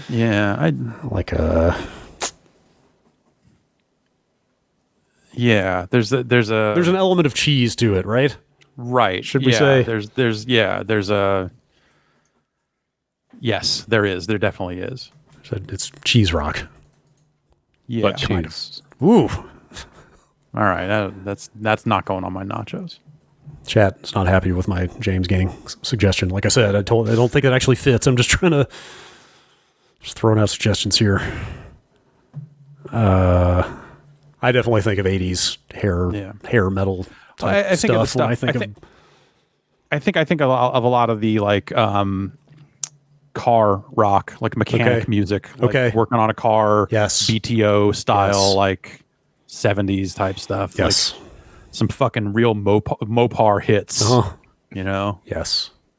Music. We're gonna do burnouts in this Dodge later. Yes. Music to listen to in a garage. Yeah. Is yes. Music that you're listening to while talking about a Hemi. Sure. Is probably that era of butt rock, I guess. Yes. Let's do a couple, three more. Tom from Queens. I have been making PB&J my entire life using jam, not jelly, because it is easier to spread. Jelly is a nightmare to get onto a piece of bread. And similar to Jeff with Nutella, I have never been able to use it on a sandwich without making a mess. The only exceptions are when I buy jelly by accident and don't notice until I already open it, and then I am miserable. I don't know the difference between jam and jelly. Help me out here. Is jam the ones at a restaurant when they give you toast that's like you got to take your knife in and like cut it into little pieces and then scoop it it's on? like giant chunks of fruit in there, you mean? Or isn't that jam? Because jam is like a higher quality. Jam is typically jelly is usually like sweetened all to hell. The stuff that you're pulling out of like a tiny little plastic packet that just comes out in one big chunk like Jello, that's jelly. Jelly is that's not jam. Jelly is mass produced. Jam is artisanal. Sure. Is that what you're saying? Yeah. I mean, you can mass produce jam as well. Yeah. But yes. But it has the look of like this was made this morning in a cottage you know what I mean? It's like, oh, somebody mashed this out of real fruit. This was whereas if you look at it and it's completely clear, yes, that's probably a jelly. Or it's like almost all the way clear. If it's like muddy because you can see that someone did some stuff to some fruit. Yes. Is jelly just Jello? Kind of gelatin similar. Jello is like the high end, the furthest end of that, because it says made out of gelatin. That's like, that could be orange. Like, what the fuck is that? It could be all kinds of weird flavors. What if I start putting Jello on my toast? How? I don't know. I'm not going to stop you, but I'm going to say that's probably not something you want to do. Now I totally don't understand this email because he says the jam is easier to spread, which sounds completely backwards for something that has big chunks of stuff in it. Is this a British? It says he's in Queens. Okay. I don't know. Oh no! I got nothing. I'm just thinking of bad things now. No, jam is easier to spread because the consistency is less like bouncy. Or like a jelly, especially like restaurant, like, hey, we went to the IHOP and let's peel open these jellies. Like that stuff is just like, that'll bounce on the ground when you drop it. Like it's like, I'm assuming jelly has a longer shelf life than jam. Probably. Yeah. Jelly is a food product, I would say. Sure. Yeah. All right. Adam from Reading in the UK. I feel like taking a page out of the Nathan from Tumwater, Washington playbook. Just a short, thought-provoking question. Why is RoboCop's face so weird? How is RoboCop's face weird? I don't think there's anything I don't agree. particularly weird he got about. Shot in the face. Did he? He got shot in the head. In the head, I guess. Yeah. I always thought he looked a little weird with the face mask off. I agree. Sure. But of course, that is not his natural state of being. Yeah. So I don't know if that counts or not. They did a lot of work to Murphy to get him. That's right. They did a lot of stuff. Yeah. Don't talk bad about RoboCop. Maybe Peter Weller's just kind of weird looking. You ever think about that? Sure. All right. Okay. Now I am. Sure. All right. You know how they put pieces of fruit in Jello? Yeah. What if I just put a piece of bread In the Jello? Yeah. Oh man, I bet it would get very soggy and mushy and ugh. I just needed to put it out there. Report back. Give it a shot and report back to us. I have Jello. I might do this I later. don't think I can. Ugh. Jello sandwich. Jello bread. Yeah. I don't. All right. Last email. Brian in Missouri. The recent talk about the Game Gear had me thinking about one of the only Game Gear games I had growing up, Surf Ninjas. Yo! It was... I'll be right back. Uh-oh. Well, shit. I'm going to say I'm not entirely surprised by that reaction. Mm-hmm. Only a little bit. But also, I don't want to read the rest of this email until he's back. He just ran out there. He's going to just spin Great. donuts in the parking lot. Okay, he's back. He's back. Now I can. Yeah. Now I can read the rest of the email. Okay. I'll finish here. Okay. It was released with a movie about a pair of Filipino surfer brothers living in California that learn they are the crown princes to a fictional Asian kingdom. They must learn martial arts to defeat the current evil dictator, Leslie Nielsen. Yeah. As if that wasn't enough, the younger brother has a copy of the Surf Ninjas Game Gear game and uses it to predict and alter the events of the movie. How did this movie and game duo get made?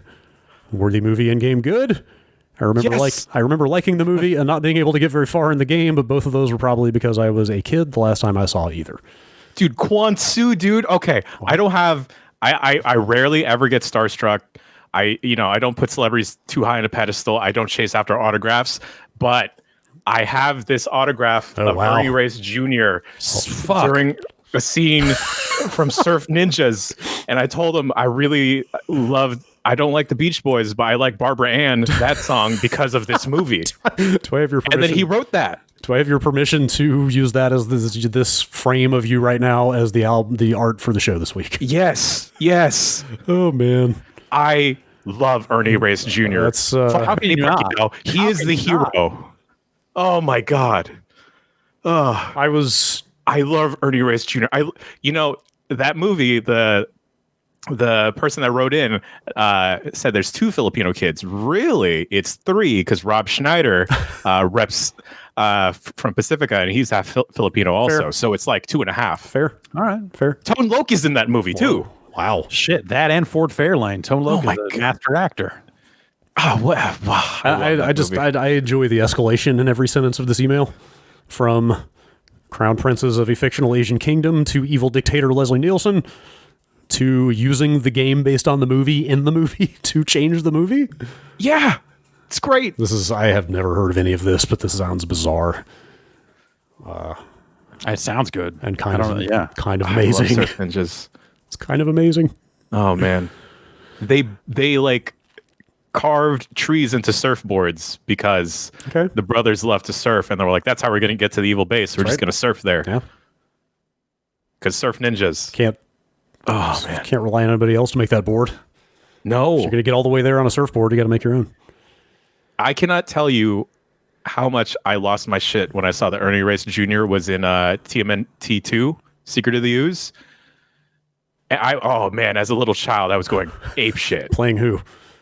As Kino, everyone's favorite side character in Ninja Turtles. Of course, yes. April O'Neil, forget her. Shredder, forget him. It's all about Kino, the pizza delivery boy with a heart of gold. Like the game, like we picked the numbers, and then I also thought that game was named after him. You're probably right. It probably is. I am the Kino of the SF office. I'm just going to say that. All right, I'll give you that one. I don't know that we have any specific insight into how that movie and game happened, but without having seen any of it myself, I'm glad that it did. That sounds ridiculous. Oh, God. I need to get a frame for this. But seriously, man, that thing. Can you read the actual quote? It looked long. To Jan, Barbara Ann, love Ernie Reyes Jr. That's incredible. Ernie Reyes Jr. recovered from cancer. yeah. He's still going. He's still kicking. He's still going strong. Man, that's magical. It's good, it's good good on stuff. him. It's good stuff. There's nowhere else to go with this podcast after that. Thanks to everyone. Gives good hugs. He's also very short, but he could roundhouse kick me in the face. Yeah, I was gonna say he's right. powerful. Yeah. Yeah. Thanks everybody who wrote in. Bombcast at giantbomb.com. Yeah. Thanks to everybody for listening. Jeff, I think you said you're going to try to do a little bit of streaming after this, maybe? Yeah, I think Just a few Jason's minutes. going to come up around 3 here, but so, not for too much time. You But should I'm going to... I shouldn't say this. What if you checked out 30 minutes of Surf Ninjas? Oh my god. I don't want to put any games in your mouth. Maybe I'll take a look at Surf Ninjas. I'll tell you Maybe what to I'll take do. a look at a little bit of Surf Ninjas. What if I learn how to surf? Not telling you what to do. But It's, I was going to say, there's plenty of time right now to that's right. Oh man. Find an uncrowded beach and go to town. just get a surfboard and just bring it in and just stand on it inside your place. That's the first step, is getting familiar with the board. So just They keep it car around. surf in this movie. I can't tell you how many shit. times I did that with my cousins, just standing up in Yeah. a fucking car.